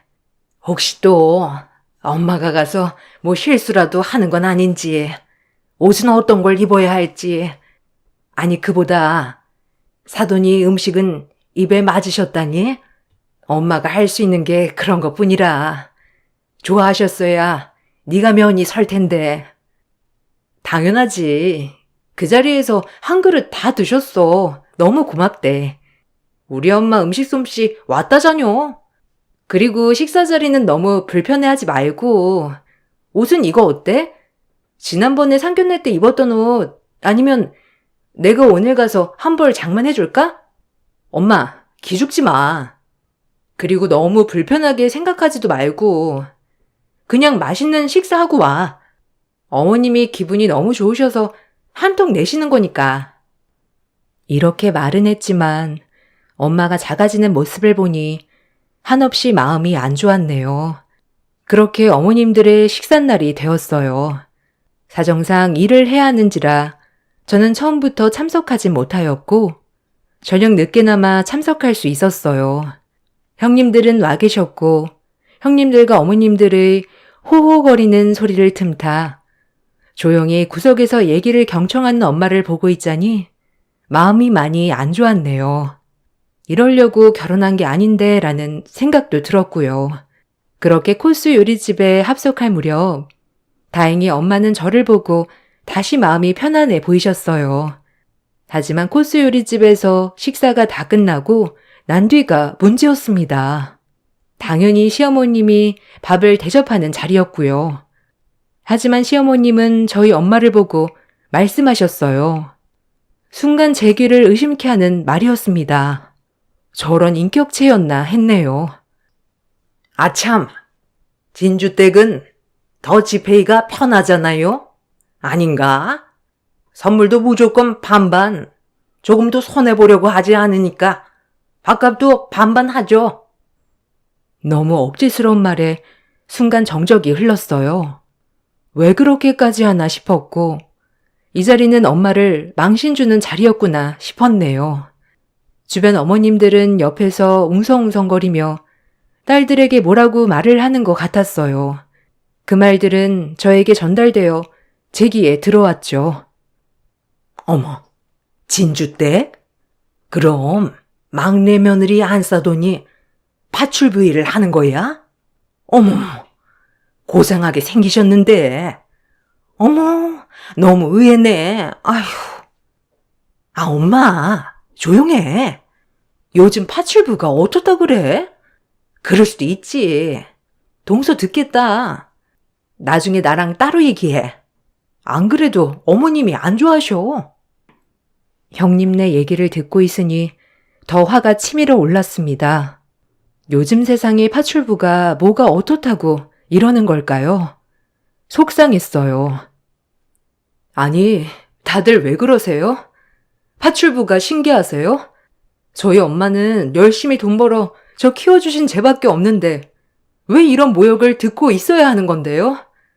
어머님, 말 좀 해보세요. 그렇게 싫으시면 저 그냥 이혼할까요? 앞으로 안 볼 순 없는데 어떡하시려고요? 어머, 발끈하기는? 내가 틀린 말 했니? 그냥 진주댁이라고 하길래 진주댁이라고 불렀다.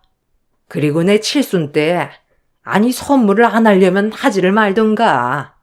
내가 무슨 애도 아니고 냄새나게 음식을. 그리고 우리 아들 등골 실컷 빨아먹었으면 자기가 먹은 밥값 정도는 내야지. 안 그러니? 난 아직도 분이 안 풀려. 우리 아들이 갖다 바친 돈만 생각하면 너 내가 너무하다 했니 지금? 어머님, 무슨 말씀을 그렇게 하세요? 제가 그동안 몇 번이고 참았는데 이젠 안 되겠네요. 석현 씨가 결혼 처음 할 때부터 도와준다고 하는 거 제가 말렸어요. 그래도 도와주고 싶다 하길래 그러라고 한 거고요. 무슨 몇 년을 도와준 것처럼 얘기하는데 사실상 결혼하고 몇 달 안 돼요. 그마저도 제가 그만두래서 지금은 안 도와드리고 있고요. 어머니 어쩜 그렇게 매정하실 수 있어요? 순간 제 말을 끝으로 갑자기 저기서 뛰어오는 아버님을 발견할 수 있었습니다. 아버님은 급히 저희가 있는 곳으로 뛰어오시고는 말씀하셨어요. 이건 또 무슨 말이지? 하며 이것 또한 제 길을 의심할 수밖에 없었네요. 도대체 어떻게 돌아가는 건지 헷갈렸죠. 아, 사모님. 제가 결제했습니다. 몰라 뵀습니다. 낯은 익어서 자꾸 어디서 봤나 했는데 오늘 아들한테 세기 돌아가신 부친 이름을 듣고 바로 생각이 났죠. 한성건설 윤철한 회장님이 부금 맞으시죠?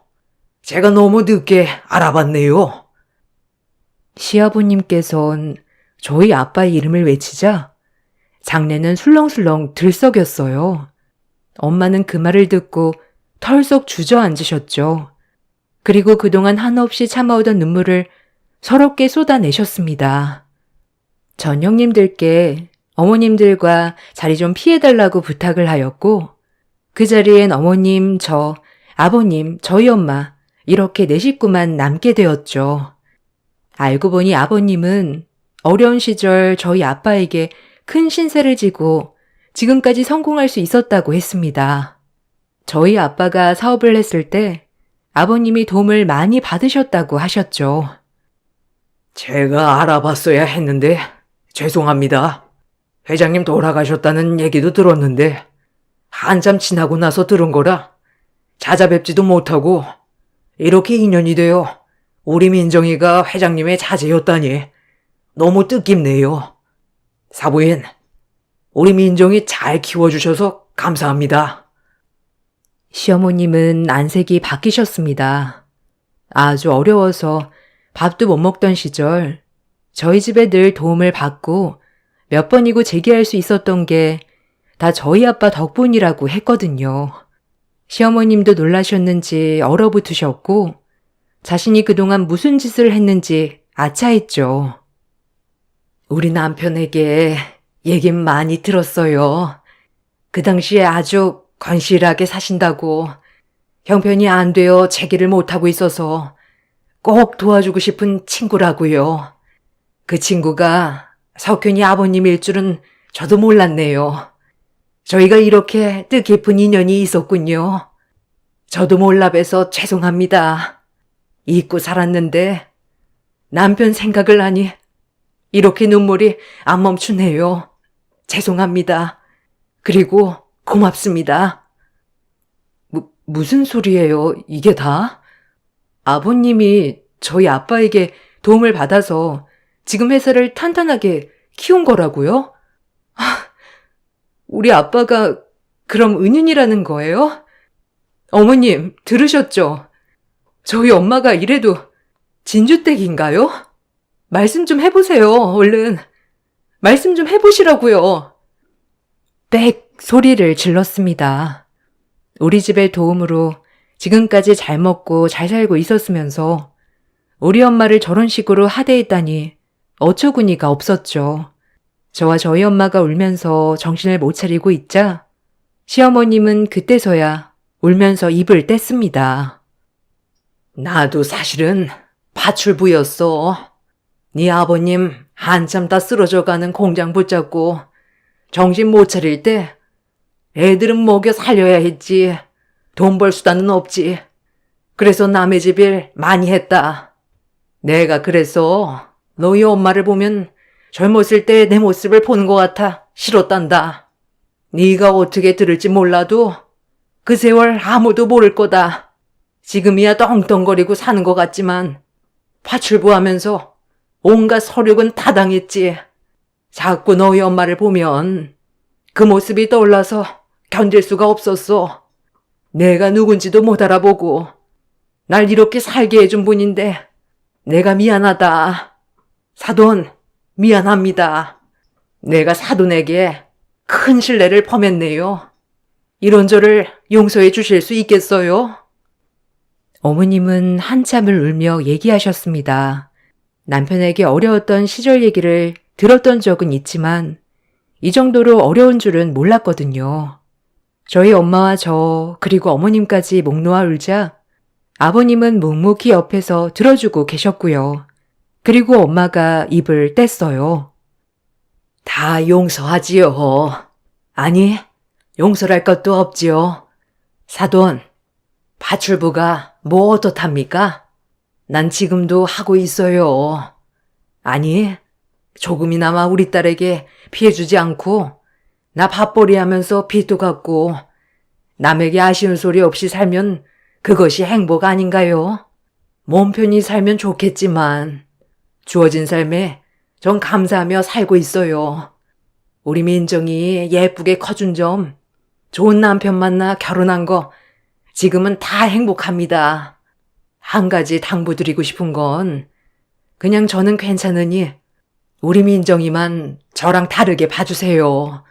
곱고 곤 우리 딸 예쁘게 봐주세요. 엄마의 말에 어머님은 많이 반성하는 것 같았어요. 아버님도 어머님께 얼른 더 사죄하라고 다그쳤고요. 제가 죄송합니다. 주제도 모르고 감히 이 사람이 사모님께 신뢰를 범하게 놔뒀네요. 저를 탓해주세요, 사모님. 젊어서 받은 은혜 제가 다 지금 갚겠습니다. 회장님 아니었으면 전 산 사람도 아니었을 거예요.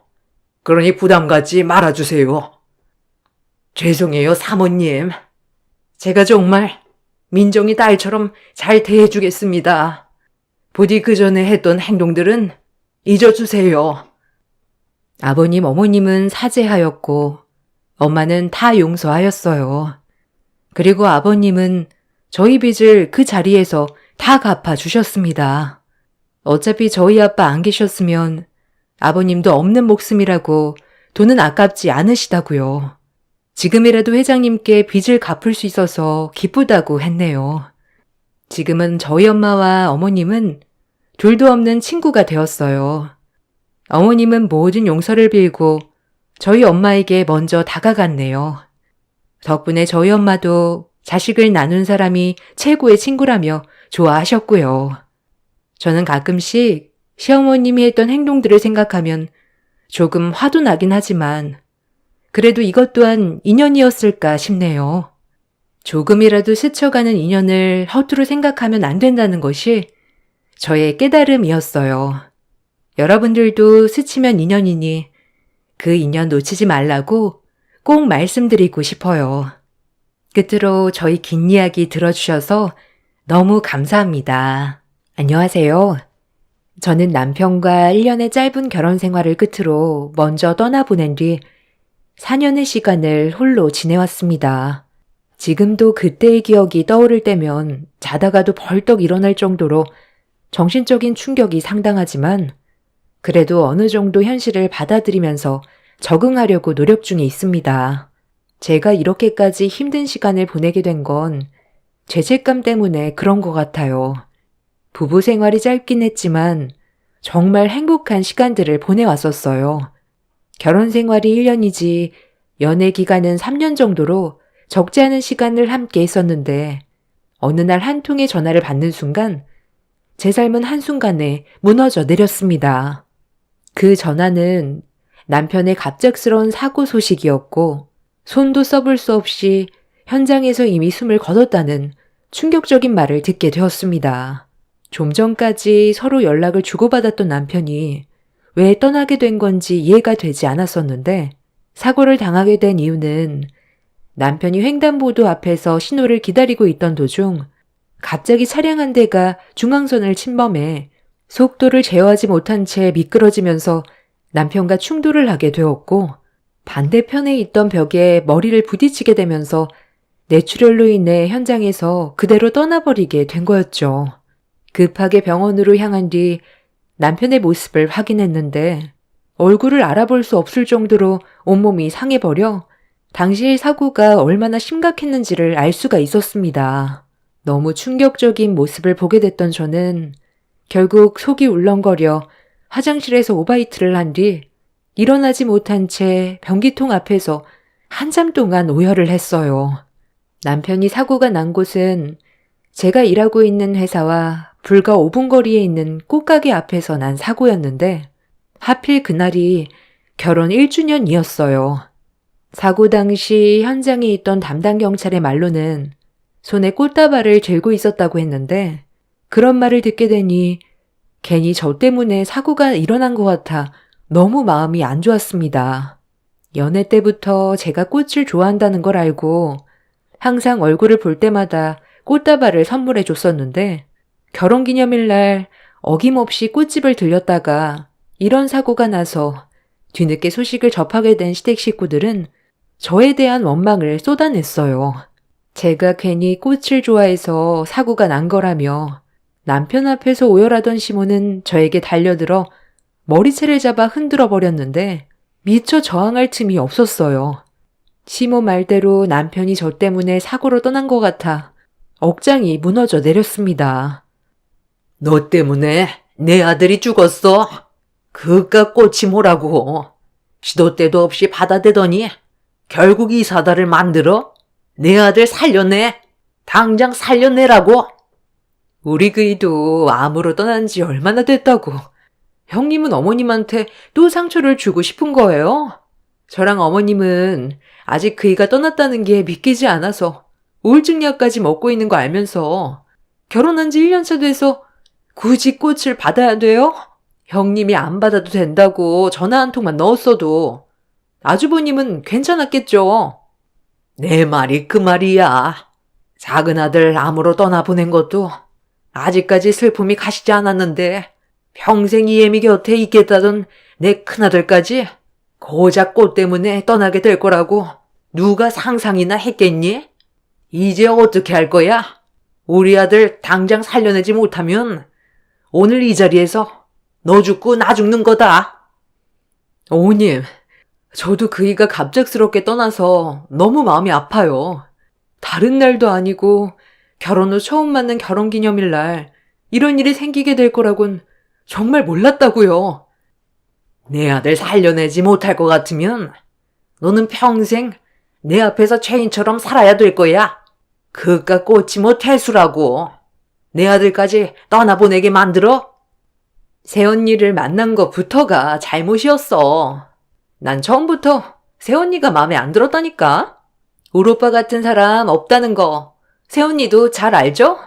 오로지 언니를 사랑하는 마음 하나로 꽃을 사러 갔다가 안 좋은 상황까지 오게 만들었으니 우리 엄마가 어느 정도 추스를 때까지 재혼할 생각 꿈도 꾸지 마요.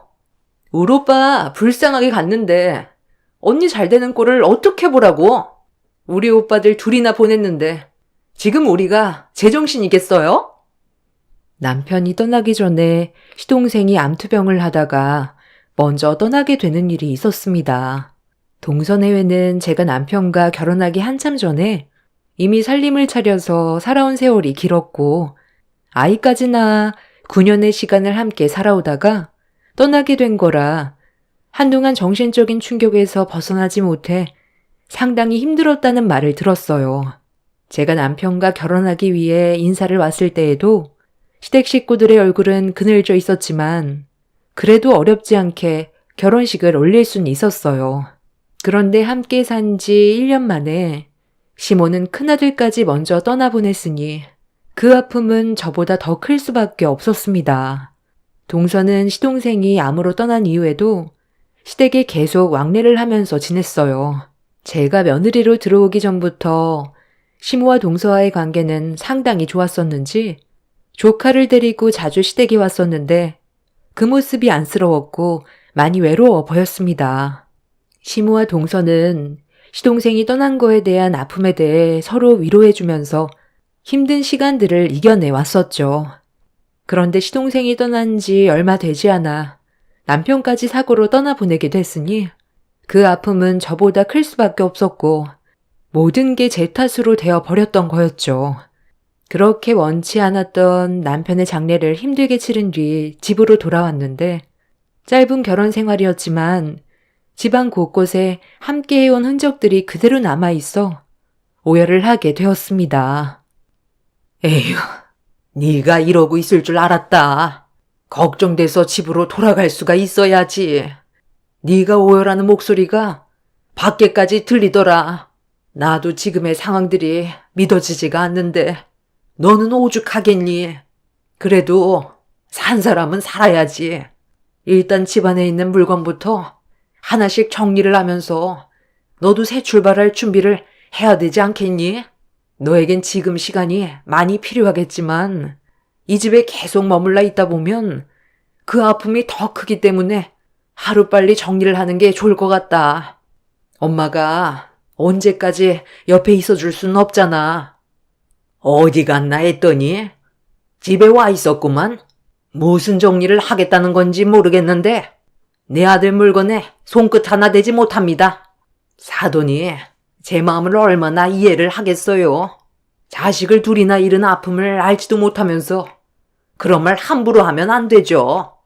예, 너 이 집에 있는 물건 내 허락 없이 정리하면 가만두지 않을 테니 내 허락이 떨어질 때까지 그대로 놔두거라. 그리고 당장 짐부터 싸라. 너는 앞으로 우리 집에서 나랑 함께 생활을 하게 될 거다.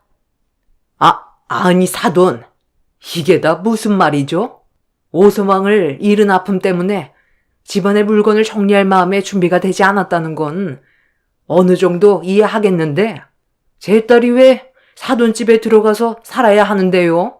장례식 때도 오서방이 사고로 죽은 게 제 딸 때문에 그런 거라고 계속 그 얘기만 하고 있는데 그 사고는 누구도 예측할 수 없었던 사고라고요.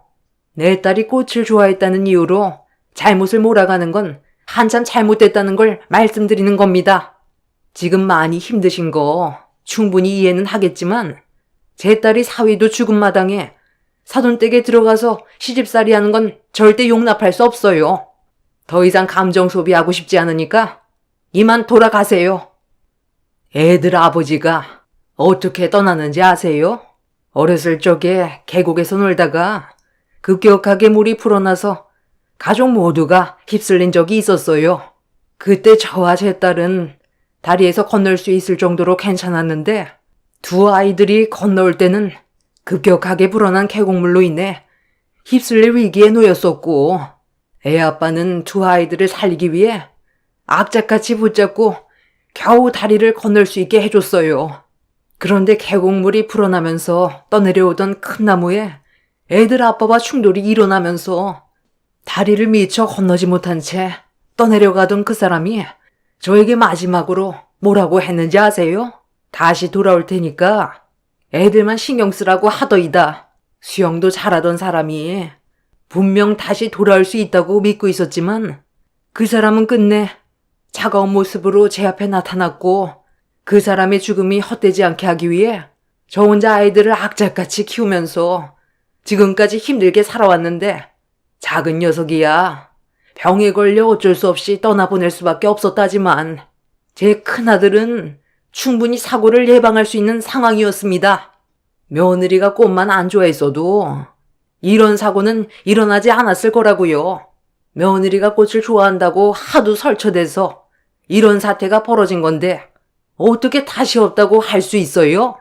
먼저 떠난 애들 아버지에게 내 피 같은 자식을 평생 지켜주겠다고 약속해서 잘 지켜오고 있었는데 며느리가 제 아들과 결혼을 하겠다고 내 집에 인사 오면서부터 집안의 악재가 끊이지 않았어요. 며느리 때문에 내 아들 황망하게 보냈으니 내 아들 대신 평생 옆에서 수발 들어야 하지 않겠어요? 그래야 제가 이 원통함을 보상받을 수 있을 것 같습니다. 엄마와 시모는 언성이 높아졌고 분위기는 좀처럼 가라앉지 않길래 제가 중간에서 두 분을 말리려 했지만 제정신이 아닌 시모를 감당하기에는 쉽지 않았습니다. 그렇게 저희 집에서 한바탕 난리가 나고 엄마와 시모의 감정이 격해지게 되자 저도 더 이상 어떻게 해야 할지 모르겠더라고요. 시모가 힘든 만큼 저 또한 남편을 떠나보낸 아픔을 똑같이 겪고 있는 걸 알면서 집안을 난장판으로 만들어 놓는 시모의 막 나가는 행동이 저를 더욱더 미치게 만들었습니다. 엄마, 이제 그만해. 동네 시끄럽다고 경찰들까지 왔잖아. 차라리 집안에 일이 있을 때 새언니를 부르던지 하면 되죠. 이러다 더 큰 사고라도 나면 어쩌려고 그래요. 엄마, 일단 지금은 진정부터 해야 될 것 같으니까 저랑 먼저 집으로 들어가시고 어느 정도 마음을 추스렀을 때 다시 얘기해요. 새언니, 우리 엄마가 부르면 당분간은 와줄 수 있죠? 언니는 이해해줘야지. 서로가 힘든 상황인데, 안 그래요? 어머니, 일단 오늘은 들어가시고, 제가 나중에 연락드릴게요. 저도 지금의 현실을 받아들이기가 너무 힘들어요. 저 때문에 그이 떠나보냈다고 자꾸 하시는데, 꼴 보기 싫은 제 얼굴 왜 자꾸 보려 하시는데요? 그이 떠났으니, 더는 이 집안 며느리 아니에요, 저. 내 아들 잡아먹고도 뻔뻔하게 그런 말이 나와? 안 써돈 이렇게 안 받는데 상당히 이기적이시네요. 정말 실망입니다. 경찰들이 중재하면서 상황이 겨우 정리가 될 수 있었고, 그제야 턱까지 막혀있던 숨을 내쉴 수가 있었습니다. 엄마는 더 이상 시댁에 갈 필요 없다면서 자식도 없는데 오서방이 떠났으니 더는 엮이지 않아도 된다고 했지만 한편으론 마음이 불편했어요. 그렇게 모두가 떠난 뒤 겨우 혼자만의 시간을 가질 수 있었고 너무 지쳐있던 나머지 그대로 침대에 쓰러져 버렸습니다. 남편이 사고로 떠난 건 정말 마음이 아팠지만 산 사람은 살아야 했어요. 저희 엄마한테 제가 슬퍼하고 있는 모습을 계속해서 보여드리는 것도 싫었기 때문에 최대한 감정 조절하면서 남편과 함께했던 물건들을 정리하기 시작했죠. 시모는 허락 없이 건들지 말라고 했지만 제가 살기 위해서는 어쩔 수 없었습니다.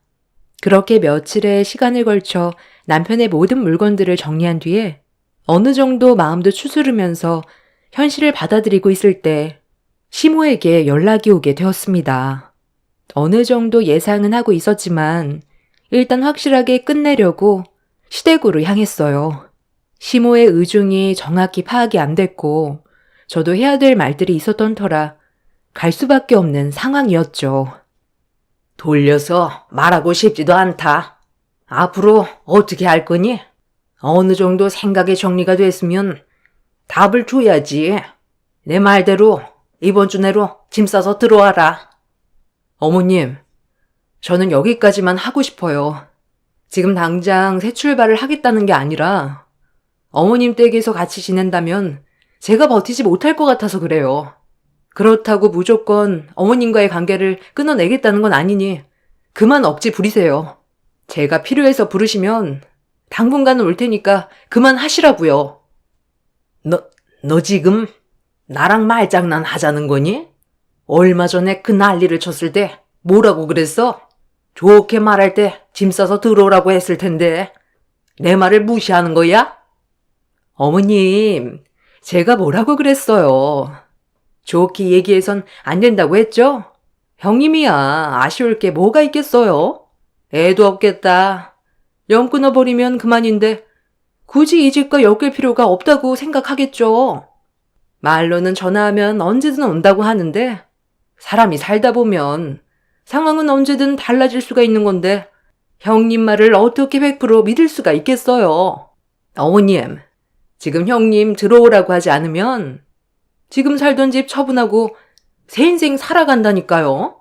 아주버님 떠나보내고 혼자 살겠다고 지금 이러는 거잖아요. 저는 제 아들이 있고 결혼할 생각이 전혀 없어서 지금까지 어머님 얼굴 뵈러 오는데 형님은 굳이 이 집에 올 이유가 없잖아요. 늦은 나이에 아주버님과 결혼해서 애도 없고 며느리 생활한 지 1년밖에 안 됐으니 무슨 미련이 남아 있겠어요. 잠깐 슬퍼하는 척하고 다른 남자 만나겠죠. 동서는 무슨 말을 그렇게 해? 그 사람 떠나보낸 지 얼마 되지도 않았는데 나도 힘든 건 마찬가지야. 그리고 나도 지금의 감정 상태로 누군가를 만나서 다시 새 출발하고 싶은 마음도 없어. 그 사람 살아있을 때도 합가하지 않았는데 무슨 이유로 서로 살 부대끼면서 미련하게 같이 살아. 그러니 이 문제에 대해서 더 이상 나쁜 쪽으로 몰아가지 마. 동서가 일방적으로 어머님 부추기면서 안 좋게 얘기하는 건 잘못된 거 아니야? 다시 한번 말하지만 새 출발하고 안 하고는 앞으로 내가 결정할 문제지만 지금 당장은 그 사람이 저 현관문을 열고 들어올 것 같은데 내가 어떻게 다른 사람을 만날 수 있겠어? 그럴 걱정 안 해도 되니까 어머님도 제 생각에 대해 너무 서운하게 생각하지 마세요. 시모는 제 의견에 대해 상당한 불만을 가졌지만 아무리 강요를 해도 뜻대로 되지 않을 거라는 걸 아셨는지 더는 아무 말도 하지 않으셨어요. 그리고 시모는 집에 온 김에 집안일 좀 하라면서 손으로 주방을 가리켰습니다. 한참 대화를 이어가느라 어느덧 저녁이 되어 있던 터라 서둘러 동서와 함께 저녁 먹을 준비를 하게 되었고, 그날 이후 저는 두 아들을 잃은 시모가 맘에 걸려서 가끔 시댁과 왕래를 했어요. 한가하면 잡생각이 나지만 정신없이 바쁜 생활을 하다 보면 저도 모르게 아무 생각도 없이 일에 집중을 할 수가 있어서 가끔 주말에는 시댁에서 시간을 보냈어요. 밀린 집안일과 주방에서 보낸 시간들이 대부분이었지만 덩그러니 집에 혼자 있는 것보단 할만하더라고요. 이렇게 바쁜 삶을 보내오면서 남편이 없는 삶에 적응이 되어가다 보니 어느새 4년이라는 시간이 순식간에 흘러버렸습니다. 그리고 더 이상 남편이 곁에 없어도 슬퍼하지 않았어요. 4년 전만 해도 죽을 것 같아 하루에도 수십 번씩 눈물이 쏟아져 나왔었는데, 그런 과정들을 이겨내오면서 살다 보니 저도 정신이 강해졌는지 슬퍼하는 단계는 이제 지나가 버리게 되었죠. 시모 또한 저처럼 현재의 삶을 받아들이고 지인분들과 여행도 다니면서 과거의 아픔을 어느 정도 잊은 듯 보였습니다. 동서는 예전이나 현재나 항상 한결같은 성격으로 저를 대했어요. 동서의 말투에 상처도 많이 받긴 했지만 굳이 얼굴을 붉히면서 싸우고 싶지도 않았습니다. 동서의 직업이 변호사라 항상 바쁜데 아이까지 돌봐야 해서 매일 쫓기는 삶을 살아야 했어요. 그런 모습을 볼 때 저보다 일에 치여서 여건이 안 좋아 보였죠. 직업이 아무리 좋아도 개인적인 시간을 내지 못하니 체력적으로 많이 힘들 것 같았습니다. 주말에도 거의 쉴 수 있는 시간이 안 나서 항상 조카를 시댁에 맡기고 일을 해왔어요. 가끔 주말에 갔을 때 시모가 애 좀 봐달라는 말에 조카 시간을 보낸 적이 몇 번 있었는데, 동화책 읽어주는 걸 좋아해서 동서가 새벽까지 일을 했다는 시모의 말에 제가 대신 조카를 돌봐주고 있었습니다. 조카가 가지고 온 동화책이 몇 권 안 됐었는데 영어로 되어 있어서 서툴지만 그래도 최선을 다해 읽어줬어요. 그렇게 저 나름대로 열심히 하고 있었는데 동서가 잠에서 깼는지 방문을 열고 밖으로 나왔습니다. 그리고 제가 영어 동화책을 읽어주는 모습을 빤히 쳐다보던 동서는 갑자기 웃으면서 자기 애한테 배워야 맞는 거 아니냐며 영어 발음이 너무 이상하다고 깔깔대며 웃음을 멈추지 않았습니다. 그 말을 들었을 때 존심이 확 상했지만 조카 앞이라서 최대한 참고 있었죠. 그리고 옆에서 시모가 한술 더 뜨며 저에 대한 불만들을 거들면서 분위기를 안 좋게 만들었어요. 얘가 몸 쓰는 것 말고 할 줄 아는 게 뭐가 있겠니? 너보다 우리 손자가 훨씬 발음이 좋구만.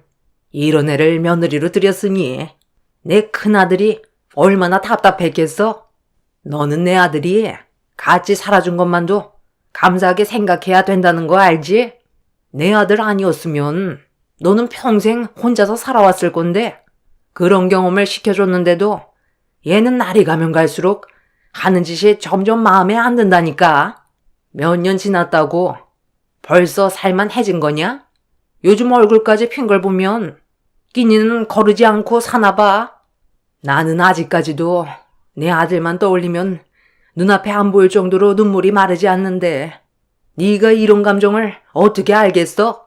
고작 결혼 생활 1년 했으니 내 아들에 대한 그리움도 금세 사그라들었겠지.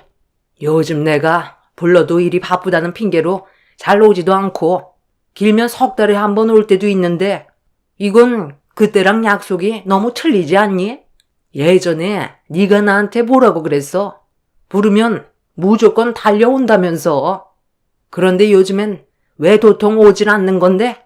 우리 아들 손자가 남자라서 그런지 나 혼자 감당하는 게 얼마나 힘든 줄 알아? 나도 나이를 먹을 만큼 먹어서 여기저기 아픈 곳이 한두 군데도 아닌데 그냥 들어와서 같이 살자니까 그게 어렵니? 그래요, 형님. 어차피 저처럼 결혼 안 할 건데 굳이 떨어져서 살아야 돼요? 먼저 떠나간 아주버님을 봐서라도 형님이 어머님 곁을 지켜드려야죠. 왜 이렇게 말귀를 못 알아들어요? 제 말이 영어도 아니고 한국말인데 못 알아듣겠어요? 얼마 전까지만 해도 자주 오는 것 같더니 요즘 뜸한 걸 보니까 형님 설마 남자 생긴 건 아니죠? 설마 가족을 버리고 혼자서 새 출발을 하겠다는 그런 배신을 한다면 이거 정말 실망인데요? 어머, 어머님, 형님 얼굴 표정 보니까 제 말이 맞나 봐요. 뭐야?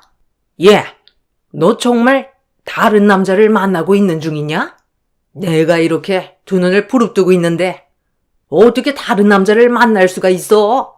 빨리 대답 못해? 네, 저 남자 생겼어요. 아직 정식으로 만나는 건 아니지만 그 사람과 결혼을 하기 전에 잠깐 알고 지냈던 사이예요. 그런데 그이가 떠나고 나서 우연찮게 길에서 본 적이 있었는데 그때 제가 차 사고가 나서 도와준 적이 있었거든요. 그래서 가끔 연락하면서 지내고 있다가 최근 들어 저에게 직접적으로 마음을 표현해서 약간 거리를 두고 있었지만 먼저 떠난 그 사람처럼 세심하고 많은 걸 챙겨줄 정도로 정말 좋은 사람이라 조금씩 마음이 열리고 있는 중이에요. 뭐라고? 그러니까 네가 지금 내 아들을 떨쳐버리고 다른 남자로 갈아타겠다는 거잖아. 그래서 요즘 연락도 뜸해졌고 자주 오지 않았던 거구만. 너 이거 배신인 거 알지? 정말 배신이죠. 나도 어머님과의 의리를 지키고 있는데 자기 먼저 살 길 찾아 떠나겠다는 거잖아요. 평생 함께하기로 해놓고 정말 너무하시네. 너무한 건 어머님이랑 동서지. 나를 이 집안의 가족으로 생각하긴 한 거야? 말로만 가족이지. 나를 이 집안에서 일해주는 파출부로 여기지 않았어? 항상 전화만 하면 하는 얘기가 뭐야?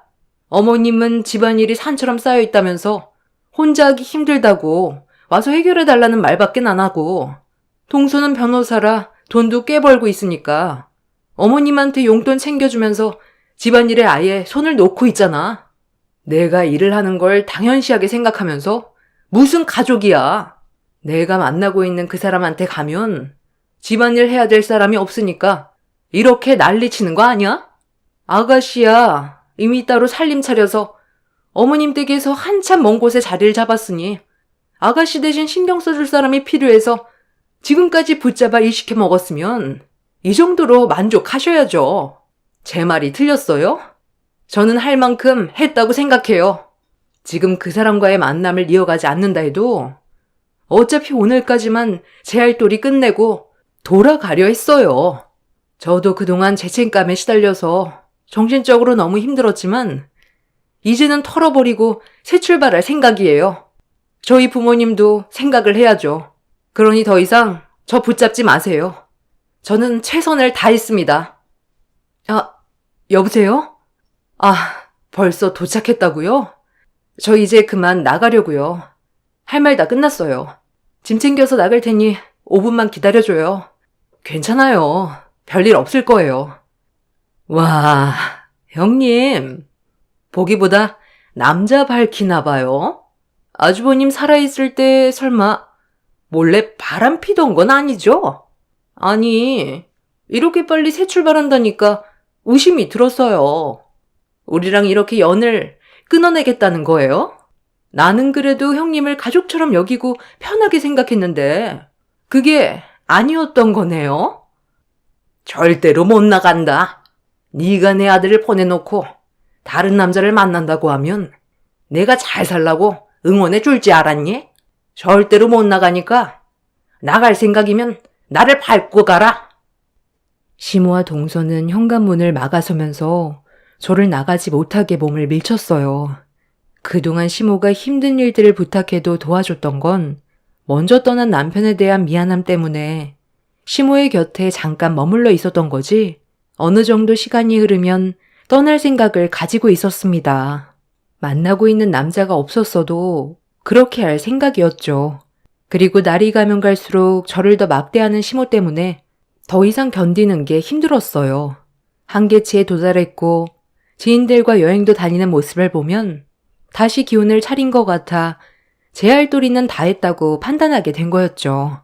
그런데 시모는 저를 더 부려먹고 싶었는지 집 밖으로 나가지 못하게 저를 밀치길래 그런 시모 행동을 무시하면서 밖으로 나가려 하자 시모가 저에게 배신자라며 머리채를 잡아 사정없이 흔들었고 저도 모르게 비명을 지르게 되었어요. 시모는 저를 절대로 용서치 않겠다고 온 힘을 다해 제 머리를 쥐어뜯었어요. 동서 또한 시모를 거들어 제 머리를 휘어잡길래 아무리 생각해도 이건 아닌 것 같아 저 또한 시모와 동서의 머리채를 잡아 뒹굴어 버렸습니다. 동네가 떠나갈 정도로 상황이 심각해지자 밖에서 난리 나는 소리를 들었는지 그 사람이 초인종을 누르자 저를 뿌리친 동서가 자리에서 힘겹게 일어나더니 인터폰을 확인했고 그 순간 비명을 질렀습니다. 그리고 급하게 현관문을 열어버렸어요. 어머, 대표님? 아니, 여긴 어떻게 오신 거예요? 설마 저 형님이랑 만나고 계신 건 아니죠? 대표님이 뭐가 부족해서 저런 저급한 여자랑 만남을 가지냐고요. 제가 그동안 대표님 눈에 들려고 얼마나 많은 노력을 기울였는데 왜 하필 많고 많은 여자들 중에 저 사람이냐고요. 저는 둘의 관계 인정할 수 없어요. 뭐야? 너희 회사 대표 되시는 분이라고? 법률사무소 대표라는 거야? 그런데 가만히 있어봐라. 네가 지금 하는 그 말은 뭐니? 대표님 눈에 들어가기 위해 노력했다고? 그래요. 제가 마음에 품고 있는 분이었다고요. 그런데 저는 애가 있으니까 미처 다가가지 못해서 고백을 할 수가 없었던 것 뿐이지 기회를 보고 있었다고요. 윤변이랑 혜란 씨가 서로 동서지간이었던 거야? 아니 어떻게 이런 일이? 그리고 나는 지금 윤변이 한 마리 더 놀라운데? 그런 느낌을 전혀 받지 못했거든. 그리고 나는 이 사람에게 구애한 지 벌써 4년째야. 앞으로도 내 마음 변함없을 거고 결혼까지 생각하고 있어. 그러니 윤변의 마음은 정리해줬으면 좋겠는데? 동서는 예상치 못한 상황에 충격을 받았는지 그 자리에 주저앉았는데 시모가 동서에게 다른 남자를 좋아하고 있었냐면서 계속 추궁하면서 물어봤어요. 그러자 동서가 고개를 끄덕이며 그동안 많이 힘들었다고 속마음을 털어내자 시모는 동서의 머리채를 잡더니 자기를 버릴 작정이냐고 또다시 난리를 피웠습니다. 저와 만남을 가지고 있던 그 사람은 그 틈을 타 저를 데리고 밖으로 빠져나왔고 그날 이후 저는 더 이상 시댁에 가지 않았습니다. 현재 만나고 있는 그 사람과 새 출발을 하기 위해 한 단계씩 밟아 나가고 있는 중입니다. 동서는 저와 법률사무소 대표와 만나고 있다는 사실을 알게 되면서 사직서를 제출했고 동서 또한 더 이상 시댁에 가지를 않았어요. 시모는 저에게 다시 돌아오라면서 저밖에 없다곤 했지만 이미 저는 마음을 정리한 상태입니다. 더 이상 시모의 뒤치작거리를 하면서 인생을 허비하고 싶지가 않았어요. 시모는 갑작스럽게 변화된 환경에 개거품을 물며 앞으론 저에게 잘하겠다고 지금까지 애걸복걸하고 있는 중입니다. 왜 이렇게 전 며느리들에게 집착하는지 모르겠어요. 먼저 떠나보낸 전 남편도 제 선택에 대해 존중해 줄 거라 생각합니다. 힘든 시간들을 이겨내온 만큼 앞으론 꽃길이 펼쳐지길 간절히 소망할 뿐입니다. 제 사연 들어주셔서 감사합니다.